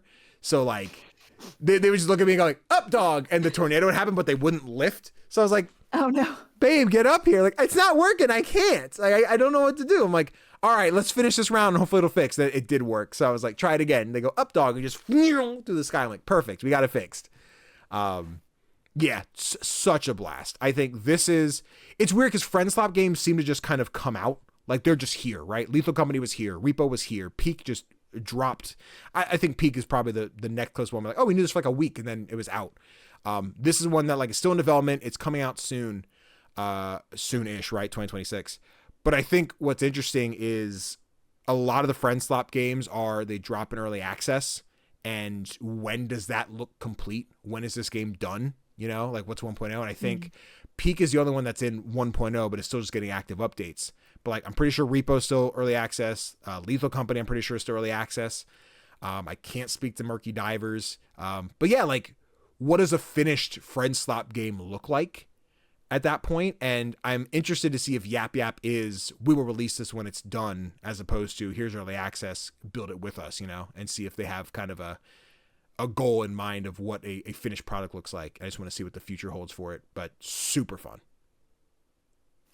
This looks amazing. Immediately, I'm like, I have like a list of people. I'm like, I gotta play it with everybody, and like this. Yeah, what a great concept. And I'm personally of the opinion that like I'm super happy to just get as much friend slop as people want to make. Like, hang them out. They're just so fun.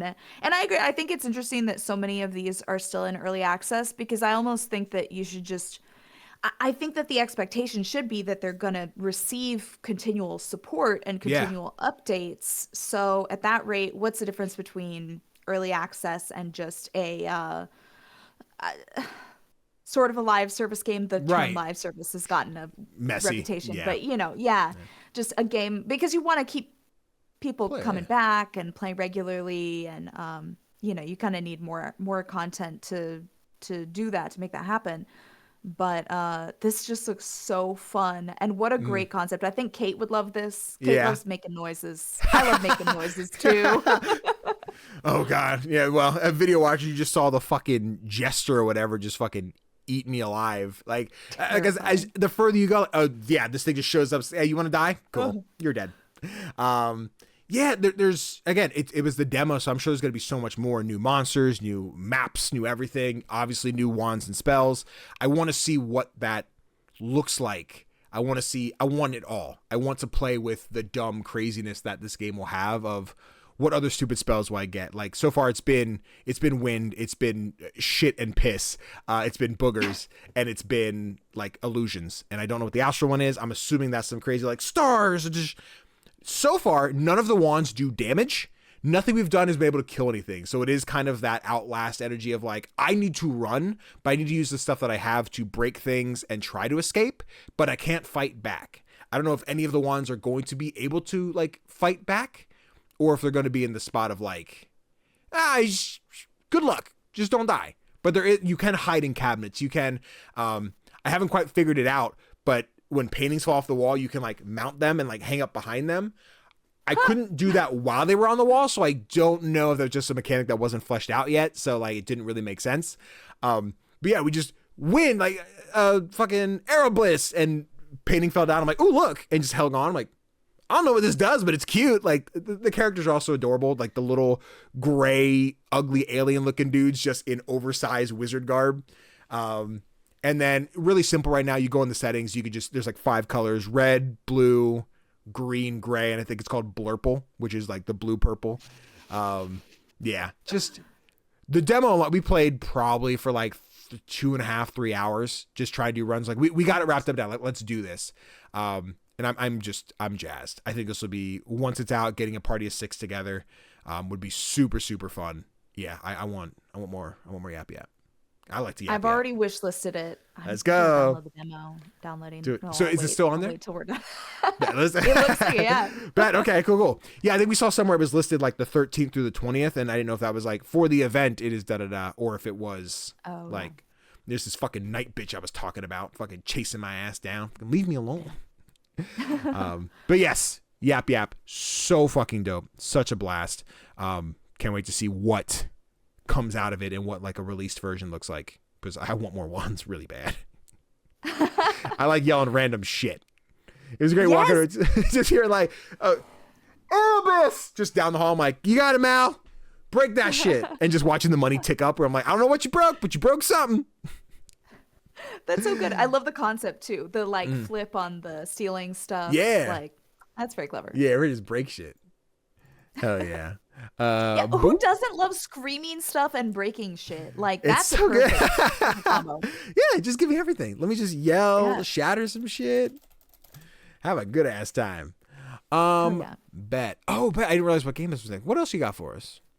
Yeah, so this is my one co-op game. I didn't play that many co-op games this next fest. I did play Crashout Crew.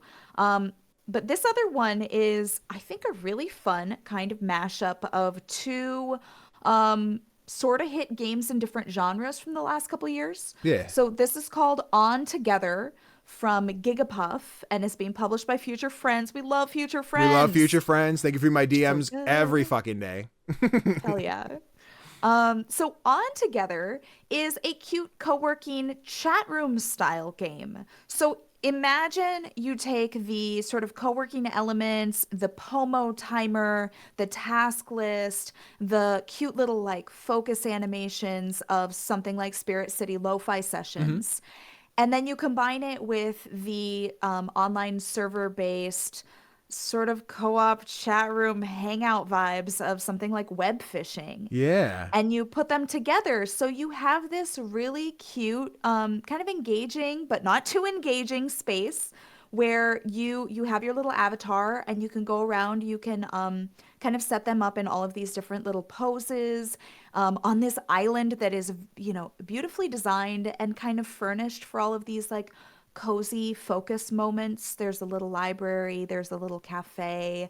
You can post up on the beach in these little focus poses, reading, working on your laptop, listening to music, whatever. Aww. And you set your Pomo timer and you get stuff done. But you can also invite your friends to your server or join public, open servers. And in between working, getting stuff done, you can also hang out. They have little mini games so you can go and shoot hoops with your friends. You can go fishing, and there are lots of fish to like collect. So there's kind of a collect-a-thon element to it.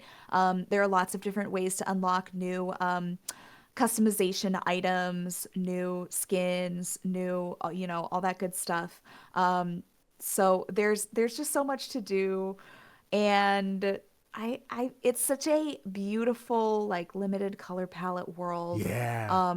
I think that they really identified what was missing in a lot of these productivity games or idle games, which is that collaborative element. So if you don't just want to sit in like a Discord, a voice chat with people, or, you want to do something more than like watching somebody's co-working streams. I think this is such a great way to make it like more community focused and not make it just so, completely oriented around productivity. There's lots of cute stuff to do, but none of it's so compelling that you're gonna forget the whole point of what you're trying to get done. So I thought it was great. I'm really excited to use it. I don't do a lot of like my own co-working stuff yet. Right. And I liked the concept of Spirit City Lo-Fi, but I wanted there to be a little bit more than just having it up on my screen. And I think this is the perfect merge of all of those things. So hell yeah. I love it because I've gotten the same press emails where I'm like, I see it and I see the co-working session. I think it's the first time I've watched like the trailer.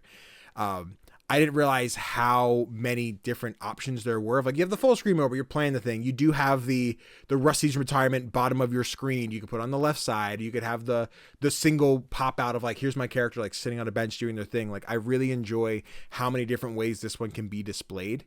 I think that's very cool. I even sit here, I'm like, wait, which one's the game now? Okay, so the timer's here, but then these guys, they're meditating over here. Got it, cool. This looks very fun. I also never like dove into one of these like let's co-work session game kind of deal.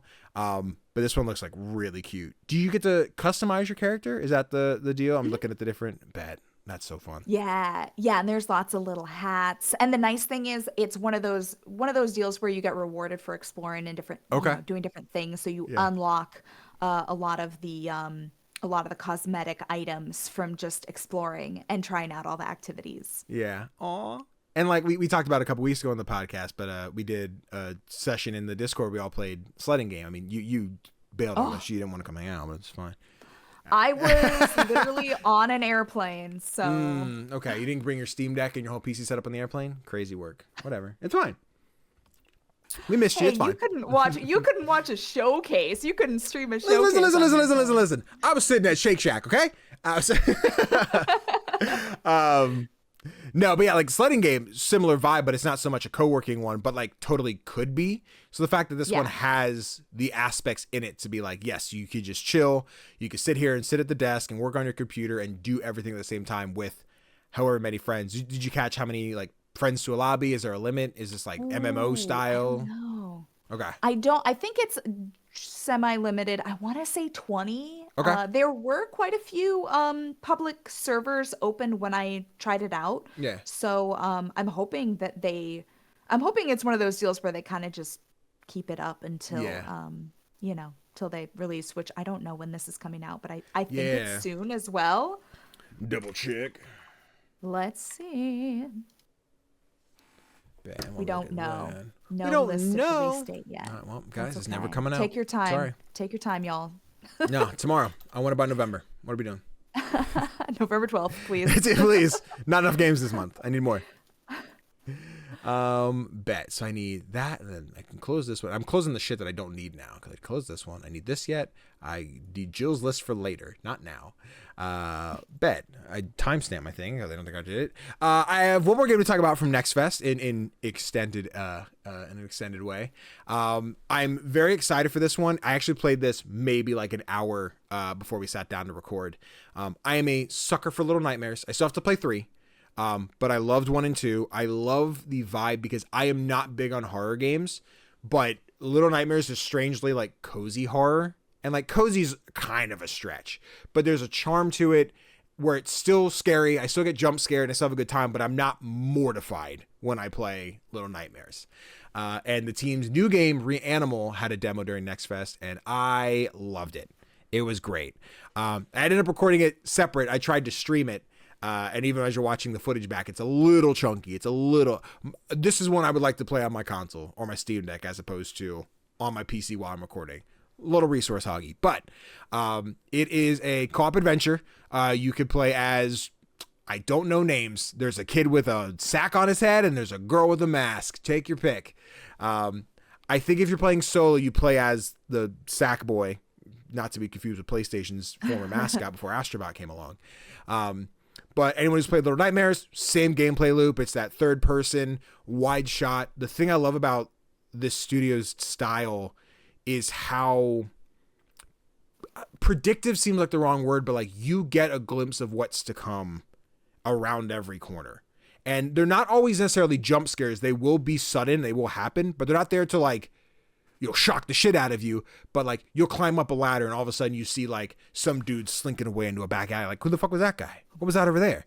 Or like you walk into a room and you see like, there's an item. I wonder what this does. And you grab it, which like topples something over and a body comes rolling out of a locker. You're like, fuck. It's, again, scary, but not like my heart's not super racing, but it's keeping the energy nerve wracking and like something's going to happen. But what's that going to happen?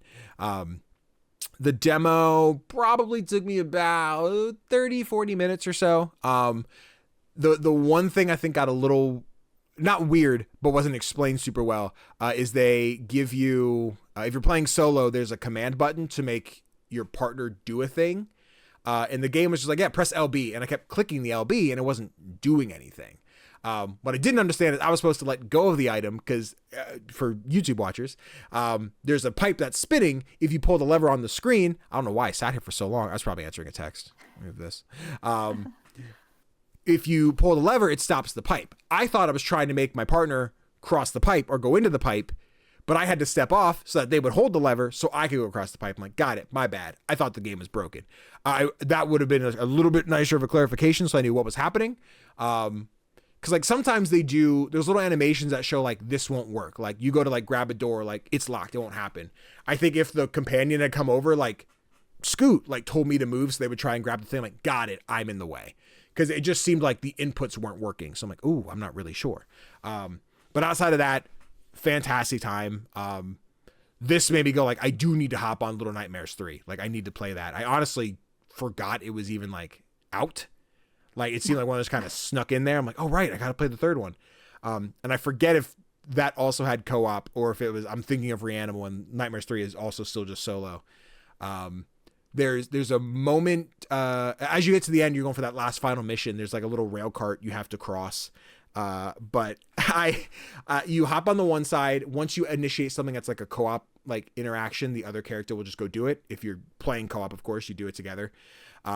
And there's this cart like, oh cool, the wheel's missing, but like I didn't notice. So I'm like trying to activate this thing where I'm like, it's fucking broken again. I don't know what to do with the game. Like, oh, the tire's on the ground. Fuck me. So I go and grab it, go again. I'm like, let me check the other side. Yep, another tire's missing. So you have to go in, explore. There's like a plunger. You go up to a toilet and you like pull a whole ass body out of the toilet, which happens to have the key that you need. And then you go into the next room where you're like, I have the key. I wonder what's in here. I'm going to see it. Yeah, this is where I'm walking through and I'm like, okay, there's too much in here. It's too open and it's too quiet. There's no way something doesn't happen in here. And then you walk down the corridor, you're like, chase scene, it's going to happen. Right here, I'm just like, nope, I don't trust this. Something's going to fall. Something's going to grab me. I took a brick, hoping I could smack something with it. And like, nope. And you just slowly walk up like, hello. And then, yeah, this is where the chase, you grab the thing you need. I'm checking everything. I'm like, just to make sure nothing else gets me. Let's go. And then boom, everything starts to come alive and chase you down. But it's that minimal horror that like really suits me as someone who doesn't hate horror, but like, it's just not the genre I prefer to explore. Little Nightmares is that perfect mesh of it's very Tim Burton. It's very Corpse Bride, Frankenweenie, whatever, Coraline. Not all those are Tim Burton, but take your pick. But yeah, I really enjoy the style. I enjoy the gameplay. I think they're always so quality. And the fact that this one's co-op, I don't know if this will be one that I play with Mal, if this is one I play with Kanai, if it's a stream game, if it's a date night game. But either way, I'm gassed. I'm so excited to play this one. It just looks so good, and you can tell it's got that like Little Nightmares identity to it of that. Yeah, it's a little cute, but it's also really disturbing, and there's always like a little ray of hope in everything you're doing. Like, oh, we're almost there. I think we're almost there, and then they crush it every time, And I love that. It looks really good. I think I downloaded this one. I hope I can still play it. Yeah, I played it today, so it was at least still up today. So it seems like it's just there. Yeah, I love it. The weird thing, right? Like, I don't stream horror games most of the time unless chat's like, oh, you're not gonna play this one? Like, oh, no. I'm like, fine, let's try it. But like, this is one that I'm like, yes, it's horror, but this is Danny horror. Danny can live with this. Danny can survive on this. Let's fucking go. So yeah, we don't know before the end of the year. It's a packed year. We have things to replay. I got to try a little more Claire Obscure. I still got to check out something. I gotta finish Blueprints. I gotta try to beat the game. Hell yeah. There's a lot of replay, a lot of things I gotta get back to. So maybe not this year. Unless, was Little Nightmares 3 this year? Do I count it for game of the year? I think so. It really, Little Nightmares 3 really, for me, snuck under the radar. It was like all of a sudden it was out. Little Nightmare. I said Piddle Ite Rares. I can't type. Little Nightmares 3. $40 on Steam. Was it September? Or August? This came out like 3 weeks ago. October 9th, 2025. That's crazy. 2 weeks ago. Is this right? That's crazy, yeah. Cool. Yeah, no clue. I would assume. I'm like, oh, that's probably a March release that I just missed. Okay. So then I don't feel so bad. It's fairly recent. Then, okay. All right. Maybe we'll see. I mean, this weekend's Dispatch. We gotta play some fucking Dispatch, but we'll see. Maybe next week. Maybe Little Nightmares 3. We'll see. I got an itch now. It seems fun. Nice. Ah, sweet. But yeah, Reanimal. I don't believe this one has any kind of date on it. It might just be coming soon. Double checking as we speak. Yes, I'm an adult. I can look at this page. Yeah, it just is coming soon. So nothing too exciting yet for date, but wishlist it, please. Nice. Timestamp, which means Emily, we got one more Next Fest demo to talk about. What you got for me? Hell yeah. I'm rounding out with also a horror game, um, which I believe is coming out soon. Let me check this real quick. Yeah, Oh no, this sorry, we don't have a date on this. Okay, I was gonna say this is what I'm like. Hold on, I got Um, to be specific with the search because the title is so I can't just Google that and be like, let True. me find what I'm looking for. Yeah, not the most SEO friendly title. Yeah. But I have a feeling this is also going to be Danny grade horror. No. This game is called Father, and it's being developed and published by Wetbox Team. Yeah. This is a narrative horror game with the PS1 style retro inspired low polygraphics that I love. Um, it is a story of a family that has been brought out to live kind of a traditional lifestyle in the wilderness in the woods by this kind of hyper religious father. You are playing as father, and you've got your wife and your two kids, your daughter and your son, living in this cabin in the woods. It's giving kind of I don't know, like 1800s Okay. homesteader kind of vibes.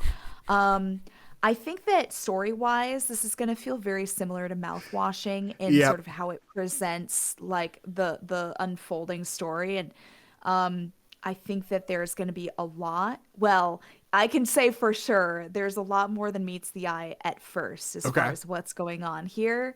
I will say, like content warning wise, obviously there's always going to be, sensitive content touched on in horror. Yeah. If religious horror or sort of like family dynamic and abusive, if like that's a trigger for folks, definitely like strong religious overtones here. But it's the story is told in this kind of surrealist way where you're frequently not sure if what you're experiencing, what you're seeing is real, or if it's the product of father's kind of demented and quickly unraveling mind. Uh-huh. So it's a little surrealist at times. It's pretty upsetting in a very effective way, and I had a great time with it. The demo I think took me about half an hour. Okay. So if you like Mouthwashing, if you like similar games to that, very like narrative focused horror, without a whole lot of jump scares, I think this is going to be a great option for you. Yeah. Man. Yeah, when I pulled up the trailer, first the one thumbnail has like the Willem Dafoe like meme going on, so I'm like, great, Yeah. perfect. Yep.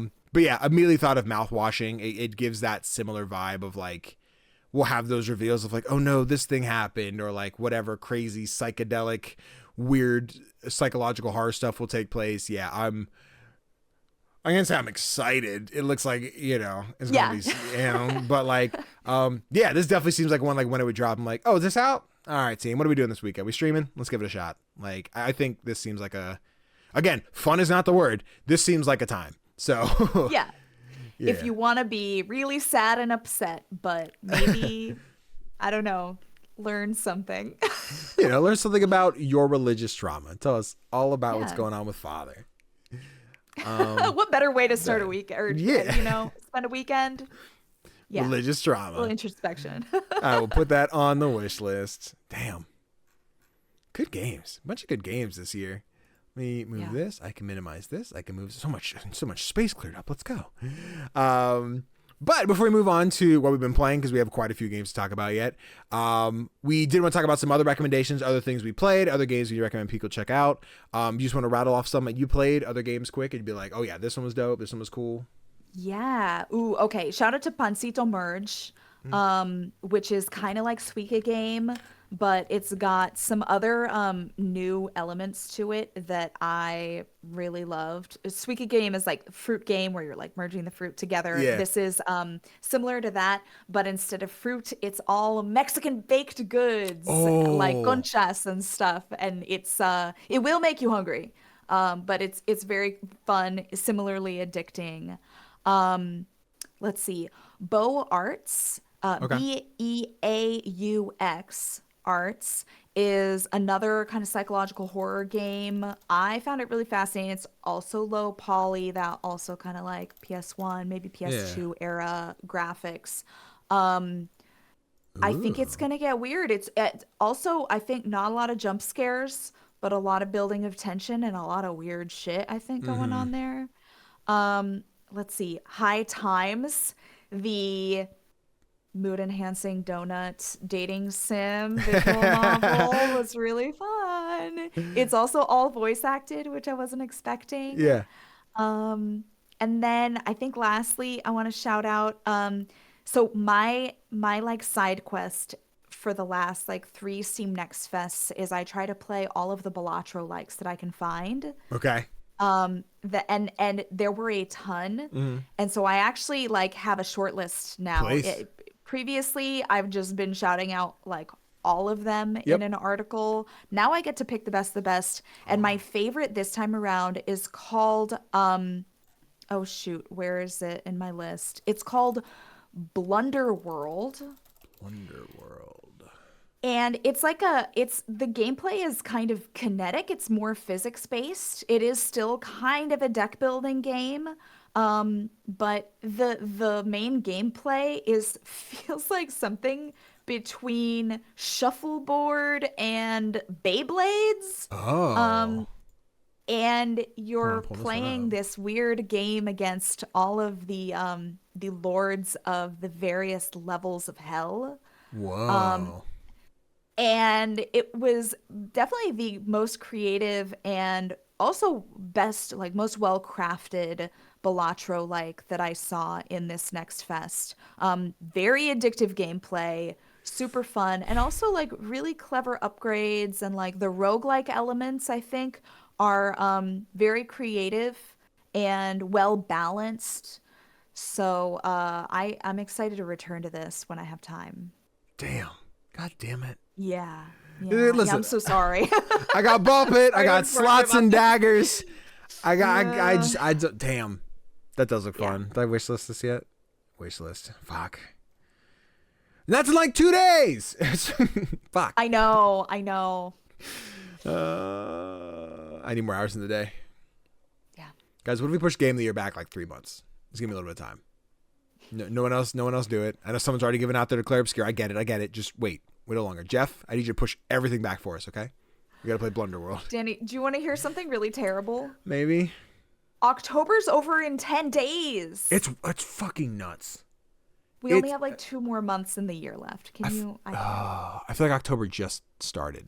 Like It just started. Where did it go? I don't know. I don't remember. I remember people buying their Halloween stuff, and then Mariah Carey started coming on the radio. I'm like, please stop. It's too soon. And then we're like, oh yeah, we're at the 21st. I'm like, what the fuck? I hate it. But October, another concern is for a later thing. Some of the other demos I got to check out. I did play quite a few on stream, but I played a handful off stream. Another one I played was Turnip Mountain. I was a big fan of. It is, if anyone has played Donkey Kong King of Swing back on like the GBA, it is you swing with one hand and then, it's a mountain climbing game, but it's like 2D pixel art. It's in black and white. What I didn't know about this one, it's a little more physics based, where it is, I play with controller, but you're using the thumbsticks to kind of build almost like I control how far extended my arms are. So I grab, and if I want to launch myself up, I have to like drag down and then slam up so I can kind of bounce myself and grab and pull. It definitely was a learning curve compared to like when I was ready for Donkey Kong, which is just like momentum, grab. But very cool. You can even pick up like color palettes along the way. So you can get like, I had a blue and yellow one that I equipped. I didn't finish the demo. I got a good chunk in and had to step away, but that one's very cool. One I think the guys and I are very excited for is called Cloudheim. Multiplayer co-op adventure game. You pick a character, which kind of is a race, but like I don't think there's any current like uniqueness to them at all, just a visual design. And then as you go, you'll pick a class, and there was like Ranger, Berserker, Arcanist. There are 4 different classes, and it looks like a fun co-op adventure. I hesitate to go as far as MMO. It's not really quite that, but the MMO tendencies, the world, you go back to your base, you explore and, build and put up your contraptions and stuff. So maybe a little more on like the Animal Crossing action adventure kind of style. So Cloudheim was very cool. unique roguelike I got to play was called Winnie's Hole. I remember seeing this one on TikTok. I think the dev actually reached out when they announced the trailer. And I was like, so excited. You are playing not as Winnie the Pooh, because public domain now. You are playing as a virus that infects Pooh's organs. And you are spreading throughout him, which is modifying him and turning him into a monster. So inside you have like roguelike battles where you play, you got like Tetris shapes that you put onto the board, and whatever items those pick up is what actions you'll do. So you can swap someone from the back to the front, you can shield, you can do all kinds of different stuff. And as you level up, you'll find like shards inside of Pooh, which you use to build the Tetris block. So if you have like the Z, the whatever, I don't know the name of the Tetronomians or whatever they call themselves. But you put that next to this guy and like, cool, now it's more of like a staircase. Or I put it down here, it's more of like a L shape with the extra box. So I have more build in the middle. Like you kind of have to figure out how you want to build it and then place that on the map. And as you're going around the map, sometimes you put a block that's too long, you'll like dig into Pooh's internal, so you're doing damage to yourself. So you want the right shape, so you kind of have to like look at your map. It's very unique. It's wild that this game exists. I remember sitting there as I played, and I just did the Pooh voice the entire time. She was like, what's happening? I'm like, oh, bother, Christopher Robin. There's a rumbly in my tumbly, and it doesn't feel very good. And you're just fucking crazy. But very unique one. I'm digging it. I want to see more of it. I got to check out a very little bit of Wizard Cats. It is an action roguelike. You're playing as cats fighting shit. But as you go through levels, you unlock different elements and different items. And then you go back to your base and you go to a shop and craft them. So like, I'm going to put the fire and I'm going to put my pistol. And I have a fire pistol. And you roam around the map and play with those different weapons. I was hoping to get more time into it before the episode. Just scheduling didn't work out. Another I didn't get to finish was Skate Story. I would like to dive back into that one. And last week we talked about it. Tofr, very excited. Believe Tofr played it and should have talked about it in their segment. But yeah, as we got through talking about that, I want to know that Skate Story is a story game where the locomotion is about skating as opposed to a skating game for me.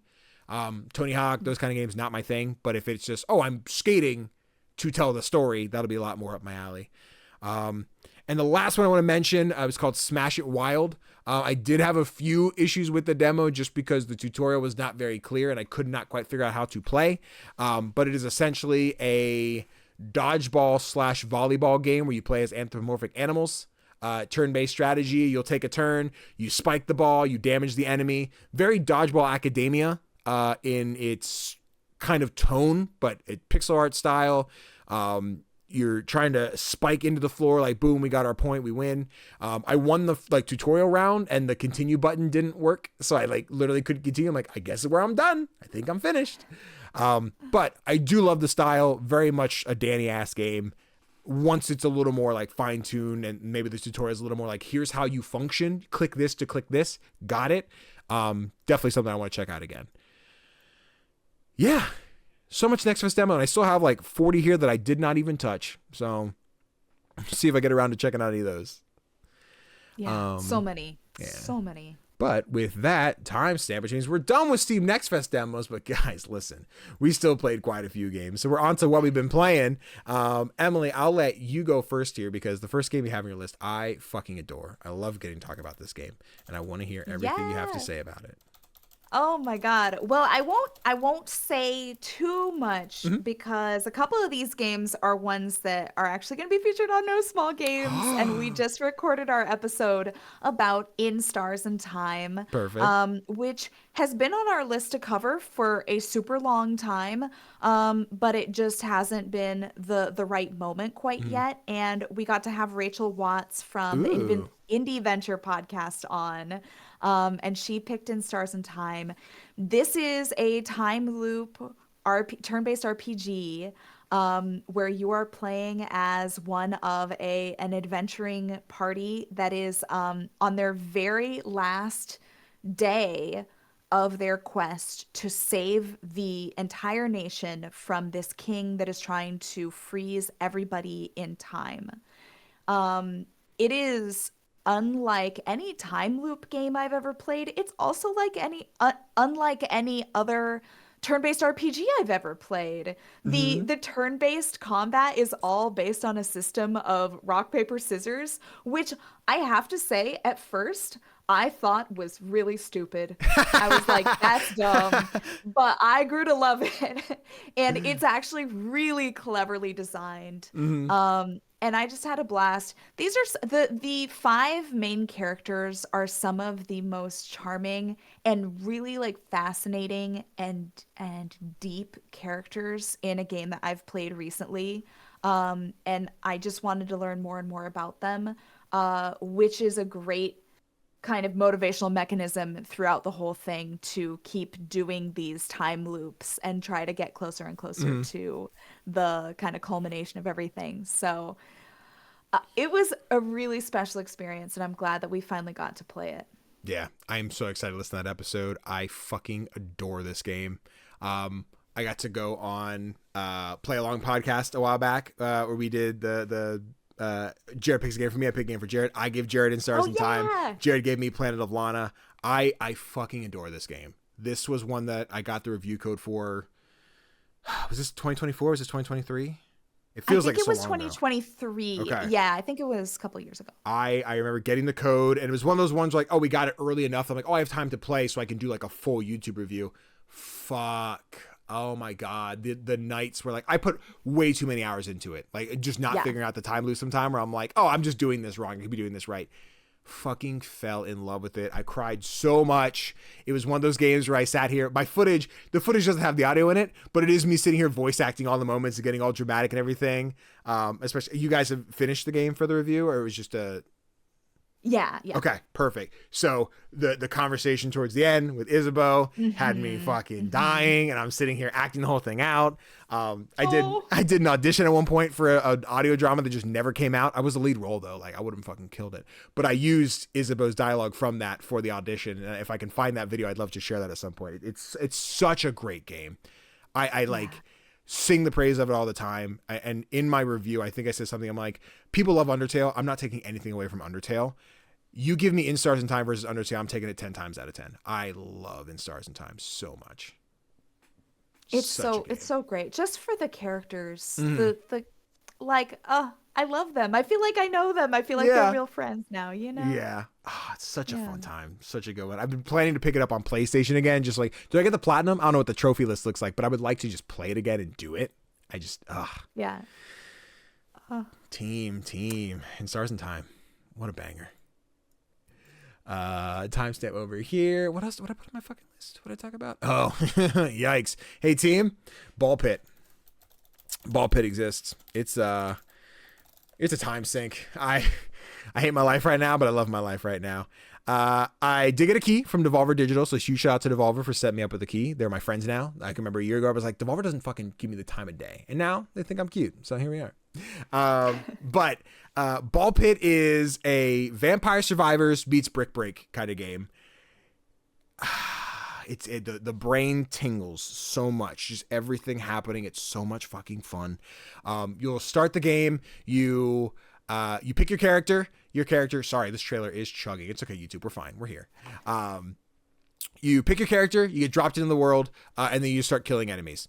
After you either finish a run or lose a run, you go back to your village. Once you go back to the village, you will get to place new resources, be that fields, so you can get wheat, you can get wood, you can get stone, and use those to upgrade stuff. But then when you do that, you have to set the people you own into like a row, and they bounce around the map just like Brick Break.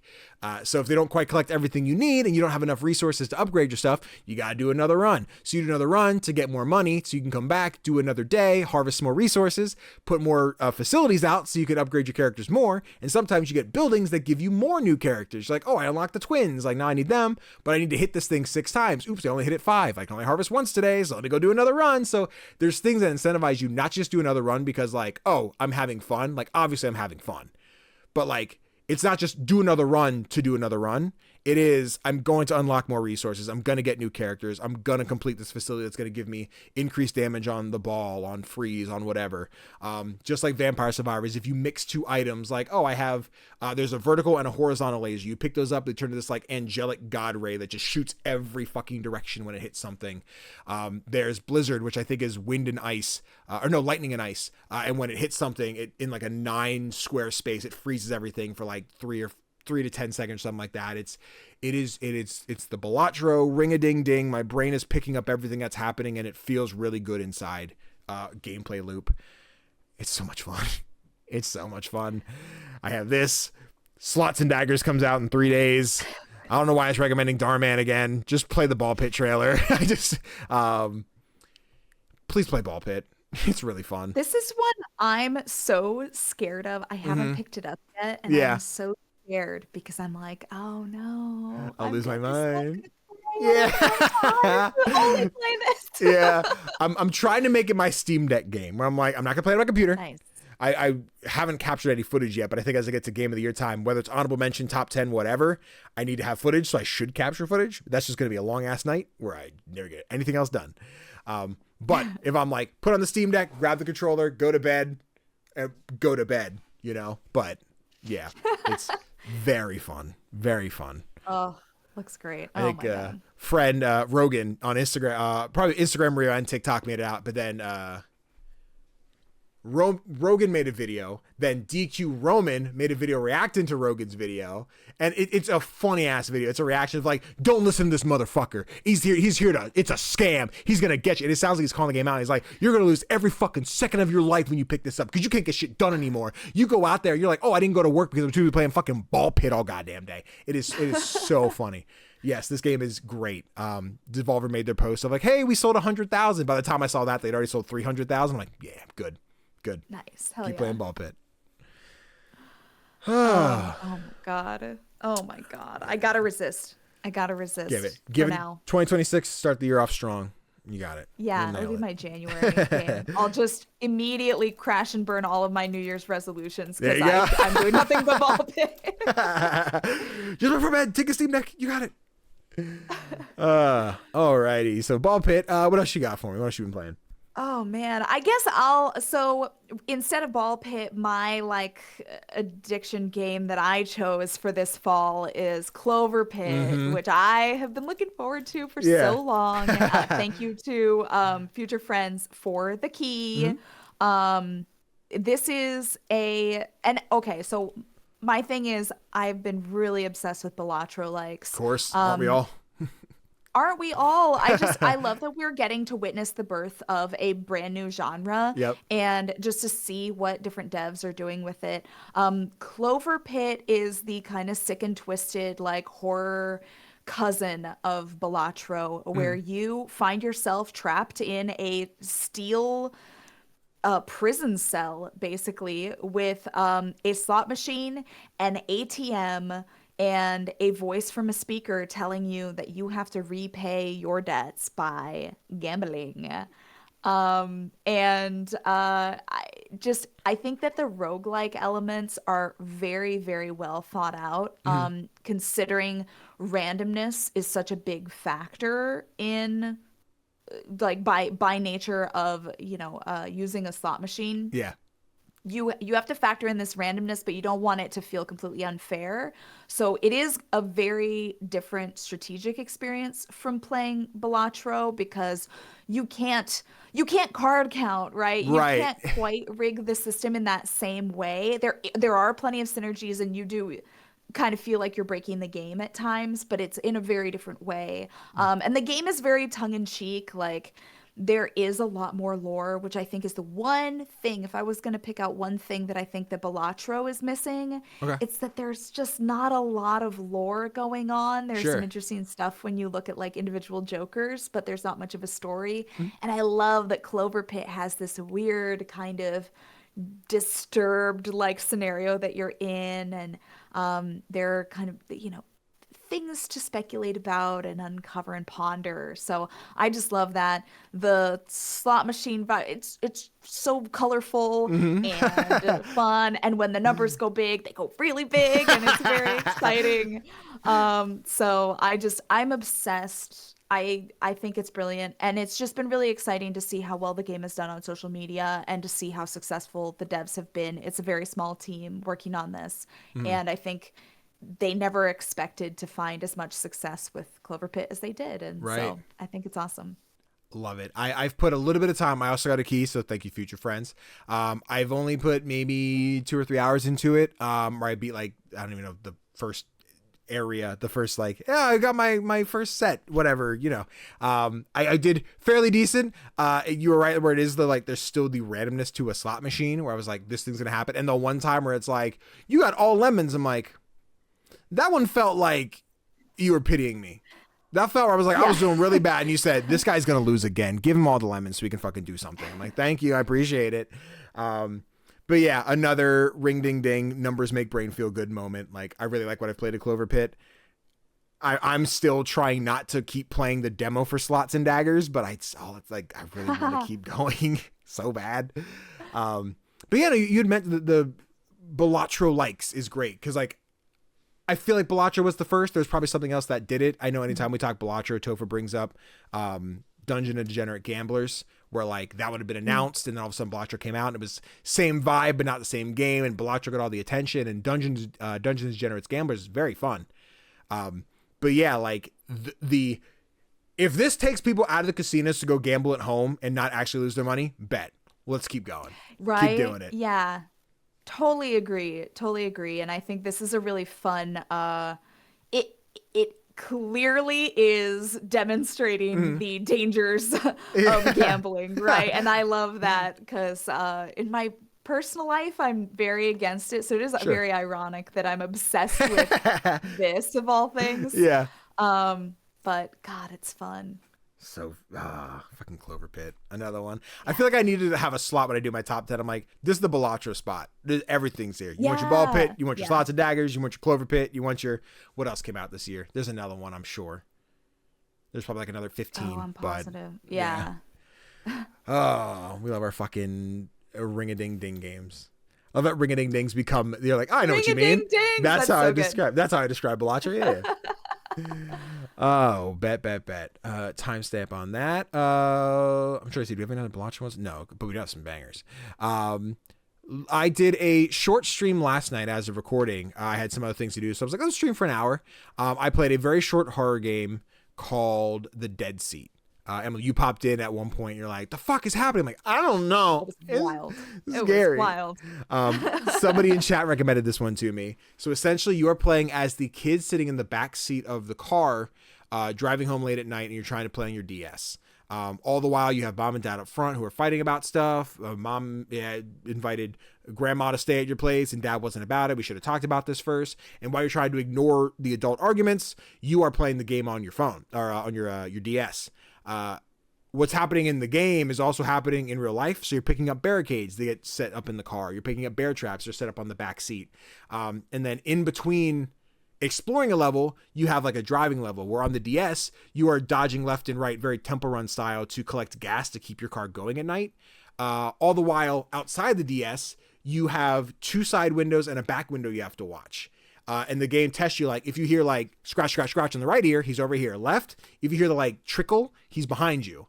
So like as you're holding the DS, you move the mouse down to close it, and you have a camera in your hand. The whole goal is to like snap left, click, snap right, click. So you distract the monster who's trying to dive in and get you. And then while you're doing that, as you get the barricades, you can set those up on the window. So it's like one extra thing stopping him. The bear trap on the seat. So if he does get through the window and you're too slow with it, that stops him. Same back window, everything. It's 5 levels. We got through the first 4 fairly easy. 5 is where it just got nuts. There was so much stuff. There were so many things. There was a new forward action. There's moments where things are happening in the DS which will damage your car, so you have to make sure you're constantly checking it. But if you're checking the DS, then you have to close it and check the window. I'd have the guy to my left, but I would look behind me, which means I had to look forward and then back to the left. And it was just a lot happening. I had to just like, chat, give me a minute. I need to lock in because I need to beat this fucking game. Very cool. It's like an hour playthrough. It's not very long. I think it's like $2 or $3 on Steam. I'm glad Medic in our chat recommended it to me. Not the biggest, craziest ultimate horror game you're going to leave and be like, I got to check out all the lore videos. I'm sure there's plenty because there's a lot of like vagueness to the ending of who did what happened. But yes, very, very fun and unique experience. I enjoyed getting to play this one. I hope this is one of those, this is a sample of a bigger experience that's like same mechanics, same gameplay, maybe a little vamp up on the visual style, but just more enemy types, more levels, more cars, whatever the case is, more games on the DS. I think that'd be very fun. If this is just like a little sample of what the developer is working on in the future, can't wait to see what it is. It's such a great concept. It feels very Five Nights at Freddy's, but like Yeah. to the max. Yeah. To the max of like what you can focus on and how you can use your brain. Yeah, Watching it was absolutely crazy. Because I was in the middle of the thing. I'm like, I see you, chat. Give me a second. I'll answer you in a minute. I'm gonna move this. Wait, shut the fuck up. Shut the fuck up. Here, the thing. Put the thing on that. I'm like, hi, Emily. What's up? Good to see you. What the hell is this goddamn BS? It was very cool. Again, it takes like an hour to beat unless you suck like me. I think it took me like an hour 15 because I kept losing the last level. But but yeah, you're watching the video and you can see how quick I have to like snap the DS and click and like go away, stop doing me, don't touch me. Yeah, nuts. Just the Deadseat. Wild. Very cool. Funny, not related to the game necessarily, but in my head I'm like, oh yeah, Mal told me about this game. So I'm sitting here in a call with Mal before I go live. I'm like, oh yeah, I'm gonna play the game you told me about. She's like, what game? I'm like, the Deadseat, the one we sit in the back seat. And they're like, I did not tell you about the game. I'm like, are you sure? I'm confident that you did. And they're like, we can say that I did if it means that I recommend it. I'm like, yeah, if I like the game, you did it. If I don't like the game, you got to pick someone that recommended it and be like, it was their fault. I'm like, I can't pick. I'm like, you gotta. Then I go on stream and Medic's like, oh, you're playing it. I'm like, Medic did it. Fuck. I don't know why. I thought it was Mal. Sorry, Mal gets the credit, like it was just funny. Haha. Like too much going on. I can't remember who offered me what, but Too many games. Too many games. We love it. Also, very fun. Another funny side bit because there's too many games. There's so many games and no small games. The amount of times we talk about one where I'm like, oh yeah, Tofr writes for no small game. No. So many games? No, that's the con. No, that is the right. Too many games is the and yeah, it's stop using games as your titles, guys. Emily's fucked us over way too many times.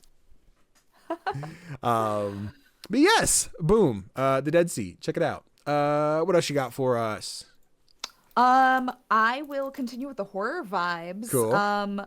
Kate and I were back recently playing I'm on Observation Duty 7 together. Ooh. And this is a little callback to Steam Next Fest too, because Kate and I are big fans of the I'm on Observation Duty series, and we're getting a new one, y'all. Number 8 is coming. So we got to play the demo for number 8, but if you have not encountered these games before, these are spot the difference games where you are sort of a technician sitting at a bunch of CCTVs, and you skip through or you advance through CCTVs of various creepy haunted environments, and you have to identify what has been changed due to paranormal events. And the differences can be as small as this cup was not here before, or there used to be a cup here and now there's not, or the rug changed colors, or what have you. And it can be as wild and intense as there's a naked man peeing off this pier, or there's a fucking alien that's like staring at the CCTV and like causing everything to like get distorted. So it's, I think, a really great both like co-op. It's not a co-op game, but I think this is an excellent game to play either at a party or I love streaming it because chat can get involved. Ooh. And even between me and Kate, we need chat to help us find the things. Like, we both have ADHD and we're like, I don't know, what did we just look at? What was this? What color was it? So it's a really fun game to play as a group. And I also think it's a great horror game. Again, if you don't love jump scares, there are the mildest version of jump scares here. Most of it is just like creepy crawly fun, and it's just a blast. It's such a great group activity, and the demo for the 8th one was really fun. When they release demos, it's just one of the usually like 6 environments that they release for the full thing. So the new environment is a lighthouse, which is a fantastic haunted environment to be looking through. And yeah, they're so much fun. It's a great series. These look fun. I've heard the name, but I've never looked at these. So, and like, I think I immediately like kind of shelved them with Fears to Fathom, which is another series. Like, it's an anthology one that comes out like every, I don't even know how often they come out. There's like 5 of them now. So I think I was just like, oh yeah, it's just a series of games that are kind of like that. I didn't know it was like the spot the difference, like, oh, find this creepy thing. Like, these seem cool. I think these seem like a Yeah. fun, like, all right, let's sit in a Discord call and pick out all the shit. Yeah, I'll wish us these. I'll check these out. Are they long games? Are they like bite-sized experiences? Are you like So you have to survive basically throughout one night for each level. Okay. And you start at, God, I forget, like midnight maybe. Yeah. Or so, and you have to go till 6 a.m. of in-game time. And I think playing, if you're successful, if you get all the way through, I think it's about 20 to 30 minutes per level. So it's not super long. And then there's usually about 6 levels per game. And then there's an extra hard mode, which I've never played before. Yeah. You have to be some kind of fucking aeronautical engineering genius to get to that level. Could not be me, but yeah, there's a lot of content, and I think it's very replayable. Like the different like paranormal events that you can see, and like all the creepy intruders, the aliens, the Slendermen, the all kinds of creepy crawly bad guys who appear are randomized, so you never know what you're gonna encounter each run. Yeah. Oh, that's dope. That sounds cool. Another in the like, oh, cool. This seems to hit the horror genre of I don't have to be too petrified to exist in this game, and hopefully we're okay. You'll probably sleep fine at night afterwards. Thank God. Probably. Thank God. I can't be losing my sleep. I already do that enough. Ball pit. Oh, bet. So I'm on observation duty. 7 is what you played. 7, and then 8's and then coming the out. 8 is coming out. Sweet. Hell yeah. So guys, that's like 8 games to play. Check them out. Yeah, dude. There's so many. They're all great. Bet. Hell yeah. I'll put them on the list. I'll mention them now. Let me see. I got one more game to talk about here. Sorry if I haven't talked about Mal enough today, but we've been playing a lot of co-op games lately. We already mentioned Escape Simulator 2 comes out next week. So Mal was like, I want to pick up Escape Simulator 1. I told him that I'll play it enough. And I was like, hey, they gave me a key like 2 years ago and I gave it a shot and I did enjoy it. Just, I think it was a co-op one. I was like, anyone else got it? No? All right, we'll just scoot on. So I thought about it a bit. So no, Mal, it's been date now. We play a lot of date simulator. I can't speak. Escape Simulator. And these games are so cute. I'm so excited for 2 because it takes a whole new like direction for the visual style. It's a lot more, not hyper realistic, but definitely more like not the simple colors and tones. There's a lot more lighting effects on it. But yeah, if you like just escape room puzzles, it's just a bunch of those. The first time we had some trouble making a lobby, it seemed like Steam was just having an issue. But yeah, you go in, you get an escape room. We've done a lot of the later ones so far. There is like a time traveling one. There's a bunch of DLC now. So there's a Portal package. There's Among Us. There's Talos Principle. And there's Power Wash Sim. I think we've done all of them but Talos Principle so far. Goddamn, the Portal one fucking broke me. Like we got through it. But they usually give you like 15, 20-ish minutes to like get the trophy. Like, oh, we beat it in the time. The Portal one gave you like an hour and a half. I'm like, okay, all right. And like, it ends with one of those like reflection puzzles. Like, all right, the laser comes from here. So you turn this mirror, but if you drop this mirror and do this, but that thing's not right. So you have to move this lever up, which will move this guy. So then you can move this mirror. It was a lot of me hitting a thing. And Mal's like, what if you turn that one? So I was like, beep, beep, and then the whole thing just went. I'm like, you got it, babe. Thanks. God. But yeah, just a cozy night in of like solving puzzles we already talked about In Sync, which is a very similar vibe, but this one is you're not separated by walls. You are existing in the same room. This is like if you just went out to an escape room at your local mall, whatever, and played together. And like one of my favorite things, which is such a small thing, but it gives that escape room energy of like someone has the item they're looking at, they're reading something to you, and like you go over and look over their shoulder like, okay, oh, but you didn't see this thing, got it.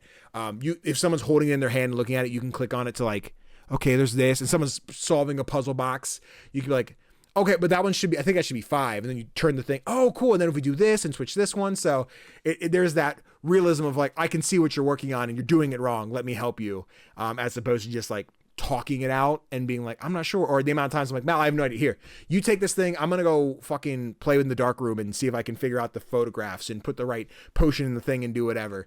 The amount of times we're like, I need a 5-digit code, and Mal's like, I got it, hold on, going through her pockets like, not this one, not not this one, not this one. This one, here you go. And like hands me the thing, beep, beep, beep, put it in. We unlock the next thing, beat the room. Like we've probably done about 8 or 9 of the puzzles so far. We usually take a night and play like 2 or 3 at a time. Depends which ones and how long they are. But I'm excited that we're going through the first one just in time for 2 to come out. I mentioned earlier, requesting keys, hoping we get keys. So, a fun date night ideas of we're going to keep playing Escape Simulator, especially the new one. And I'm very excited for that to be like, let me show off my indie steez real quick that I got some keys. But yeah, just I like escape rooms. Again, I love Escape Academy. I like InSync. Games that give me this opportunity to solve puzzles, I very much enjoy. So I'm glad I got to circle back to the first one and solve some of these puzzles just in time for 2 to give me a bunch more delight. I love that. I want to try this out because I've played a lot of the asymmetrical puzzle games like We Were Here. But I feel like sometimes I want that experience of like, let's look at this thing together. Yeah. That's like such a different experience and equally fun.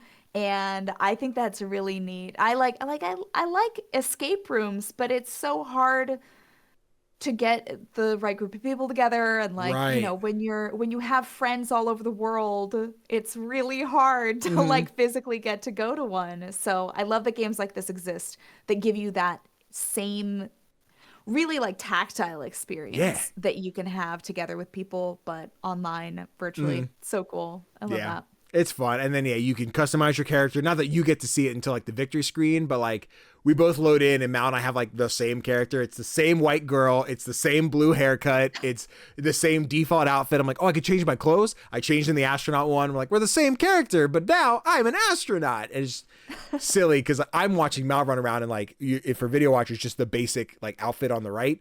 Where like I'm out here with a space helmet and like fucking a red jumpsuit and shit and like, yeah, let's do a puzzle about the fucking detective noir missions. And they're like, yeah, they're goofy, they're silly. And like, I know a lot of people have played the demo for 2. I'm at the point where like, it's so close. I'll just play the full thing when it's here. Cause I'm already sold. Like if it's more of this, just better. Awesome. Like I'm there. I'm all in. Nice. Yeah. But yes, timestamp, which means, Emily, you got one more. I got one more. And it's a banger. It is, and I won't talk too much about it, partly because everybody's fucking talked about it. Sure. But also partly because Kate and I are going to be recording our episode of No Small Games about blueprints with Jill Grote of the Indie Informer. Jill? In a couple of weeks. I know.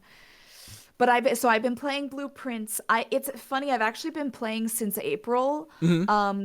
But I've probably only done like 5 or 6 play sessions, maybe 6. Yeah. So I played some in April. I played some in May, maybe in June, and then not again till August, and then not again until like a week ago.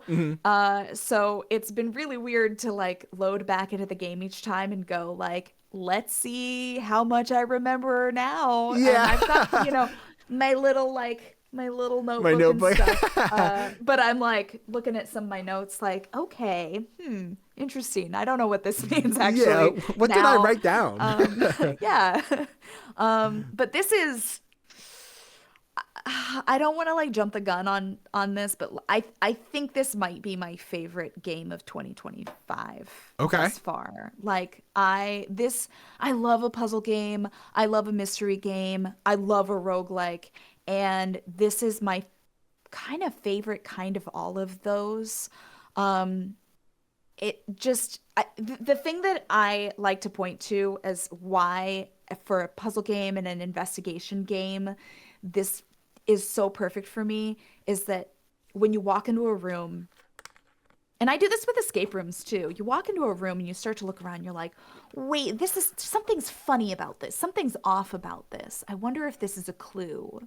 And a lot of the times, I think in other games or in real escape rooms, like I'll find myself going down like, the wrong path, barking up the wrong tree. It's a red herring, whatever. In blueprints, if you see something and you're like, something's odd about this. I think it's a clue. It's a fucking clue. Write you it down. aren't going to know what it's a clue to for like 12 hours.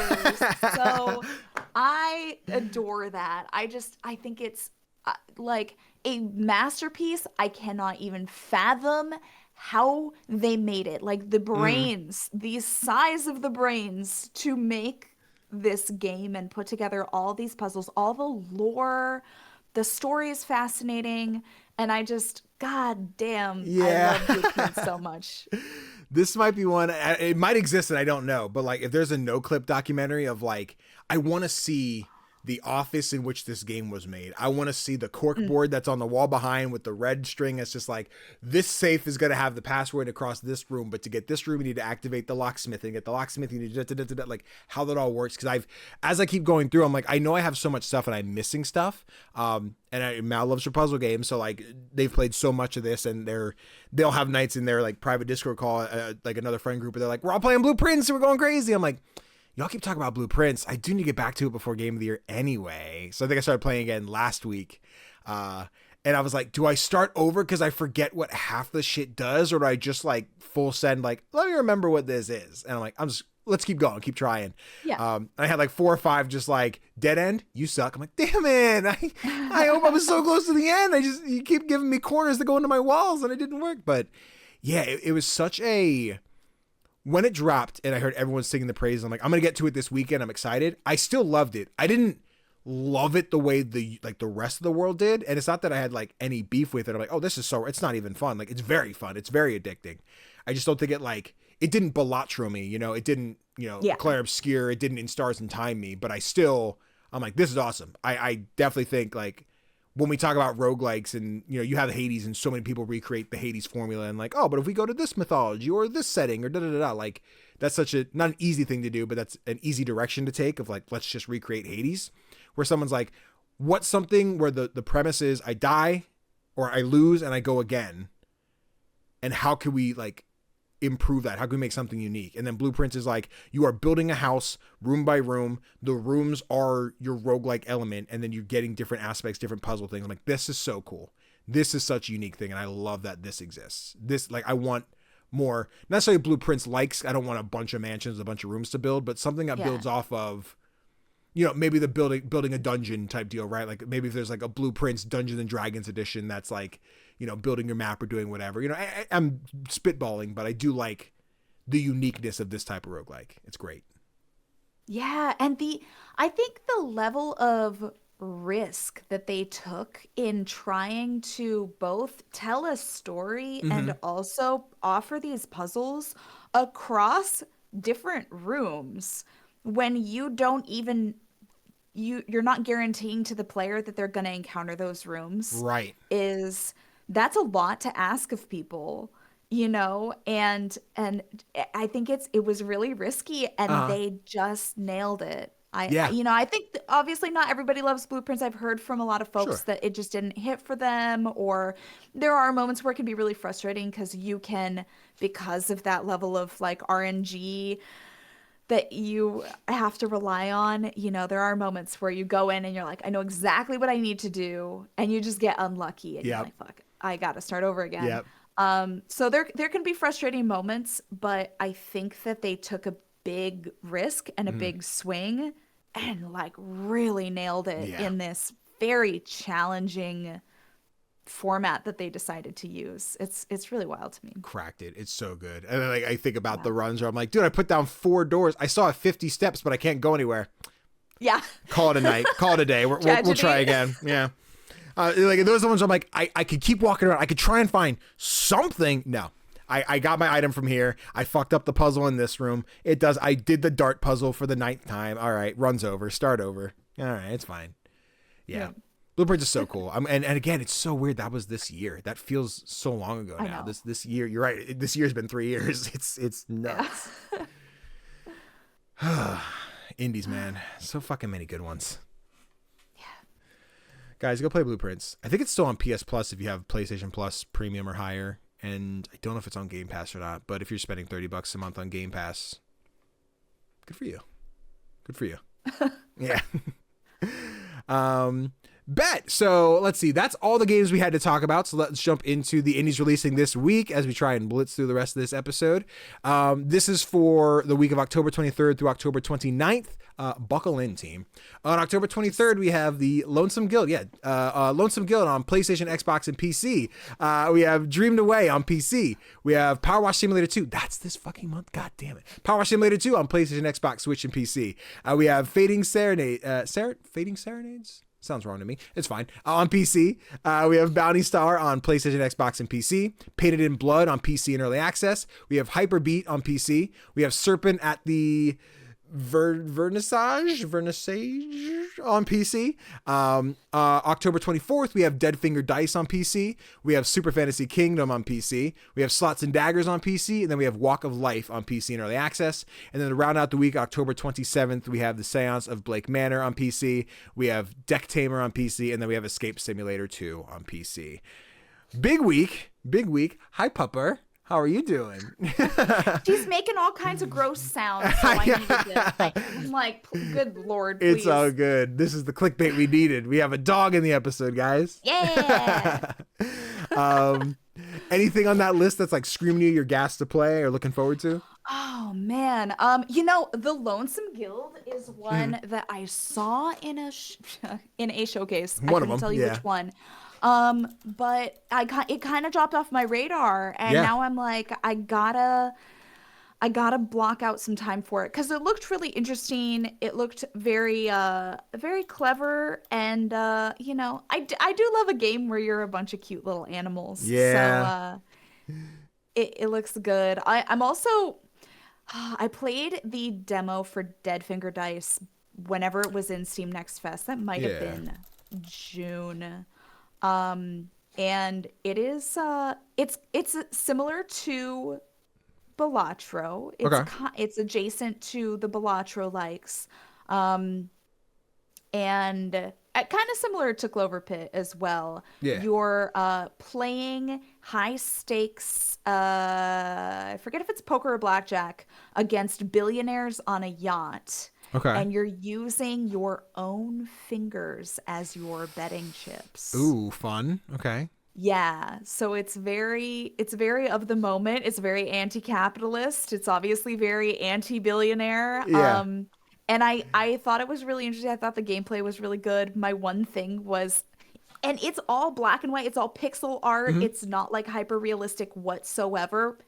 At the same time, the animation, this is rough to even say, but like the animation of deciding like which finger to chop off and like literally chopping off your fingers in the game to use them as playing pieces, I was like, this is kind of very hard to watch.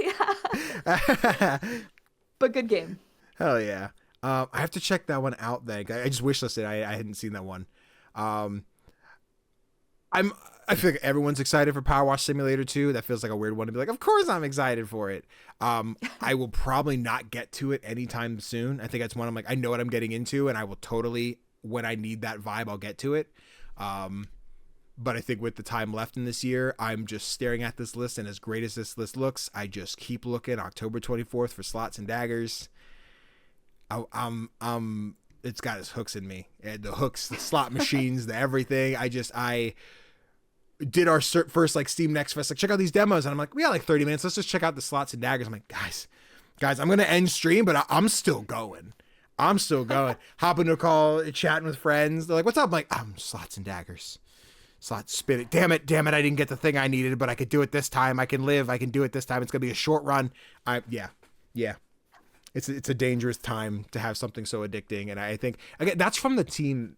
I don't know if it's a solo guy. The guy. Yeah, okay, cool. The guy who made Summer House, which is such a departure from like, it's look at this. So funny to me. This cozy game where you're just making like, oh, cute, I could build a little house. You're like, by the way, you're killing monsters by rolling a like slot machine. I'm like, that's so fun. What a trip. Yeah, I want Slots and Daggers. Yeah. And then of course, Escape Simulator 2, gonna be fun. I just talked about that one, so yeah, good list. Let us know what games you're looking forward to this month. It'll be great. There's plenty. I'll ask that question again in November, and you'll have plenty of answers. But now move on to our indie highlight, where we'll spotlight an indie that's upcoming or one that needs a little more, it's underrated, needs a little more attention. Emily, as our guest, I gave you the opportunity to pick our games. So what do we have today? What did you bring to the table? Oh my God. I'm delighted to bring a game that I think is perfect for this season. We Mm-hmm. are smack dab in the middle of Halloween season. And if you have 1 hour and $5, I have the perfect, like, creepy, slightly cozy experience for you. This is called Carimara Beneath the Forlorn Limbs. Okay. All Um, right. Developed by, I believe, a solo dev, Okay. Bastinus Rex, Ooh, bet. published by Critical Reflex. Um, this is a kind of puzzle horror game. You play as this little goblin-y guy named a Carimara, and you show up at this kind of creepy witch's cabin in the woods to do a task for them. And you cannot speak, your character can't talk. All you can do to interact with other people or the world is use these cards that you gather around, kind of to present topics of conversation or to solve puzzles. The art style is, as you can see if you're watching the video, striking, disturbing Mm-hmm. a little bit. It's very creepy and foreboding. Lots of eerie. It's just perfect for Halloween time. Um, and I think the puzzles are great. Like I said, you can beat this in under an hour easily. The puzzles are really fun. They get your brain working, but they're not so hard. You're not going to get like super stuck. And what I didn't expect was that this game has a phenomenal story too. Aw. The ending, like, hit me in a way I did not see coming. I did not expect. So if you want to get into the Halloween mood and you have just a few minutes, this is a gem, and I implore you to go buy it because the dev has said that if this does well, they're interested in making kind of more episodes Okay. featuring, I think, the same character, and I would love that. I just think this was so well done. This was featured in the 6-1 Indie Showcase this Cool. fall as well. I think this fall or this summer.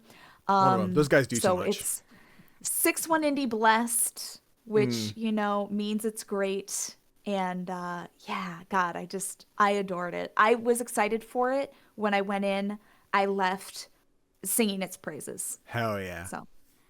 So out of here, I remember seeing it as I was watching back. I'm like, this wasn't the 6 Minute Showcase. Again, which one? Who knows? Those guys don't sleep. Who knows?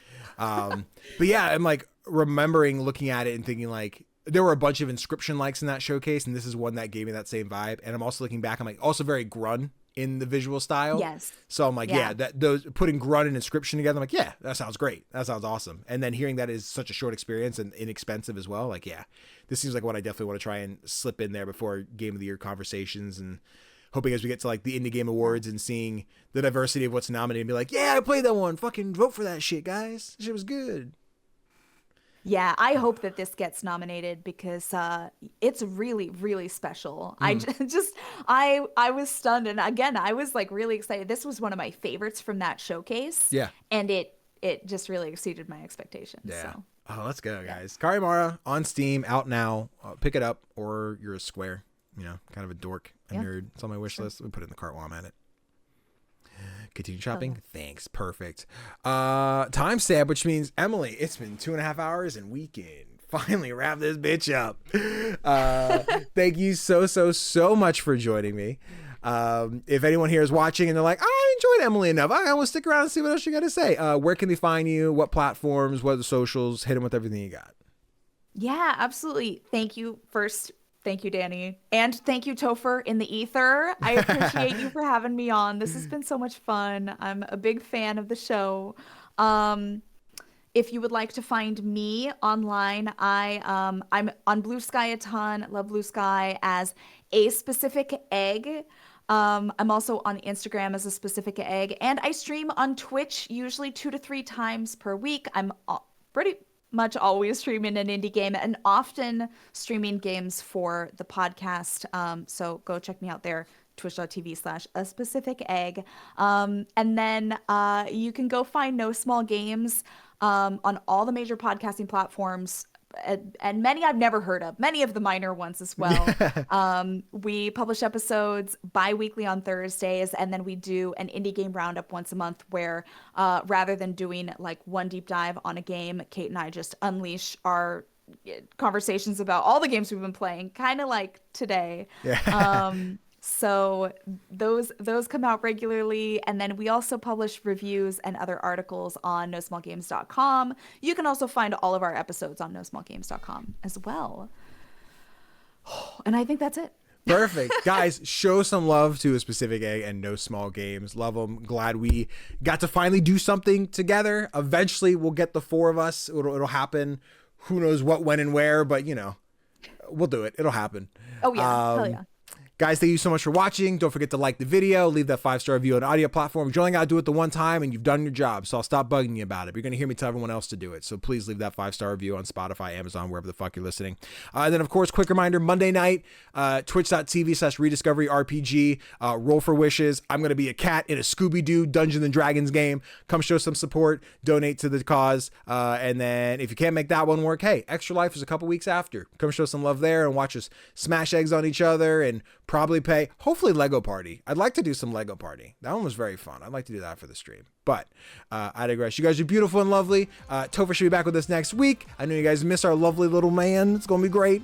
I appreciate you all. Mwah. And I'll see you guys in the next one.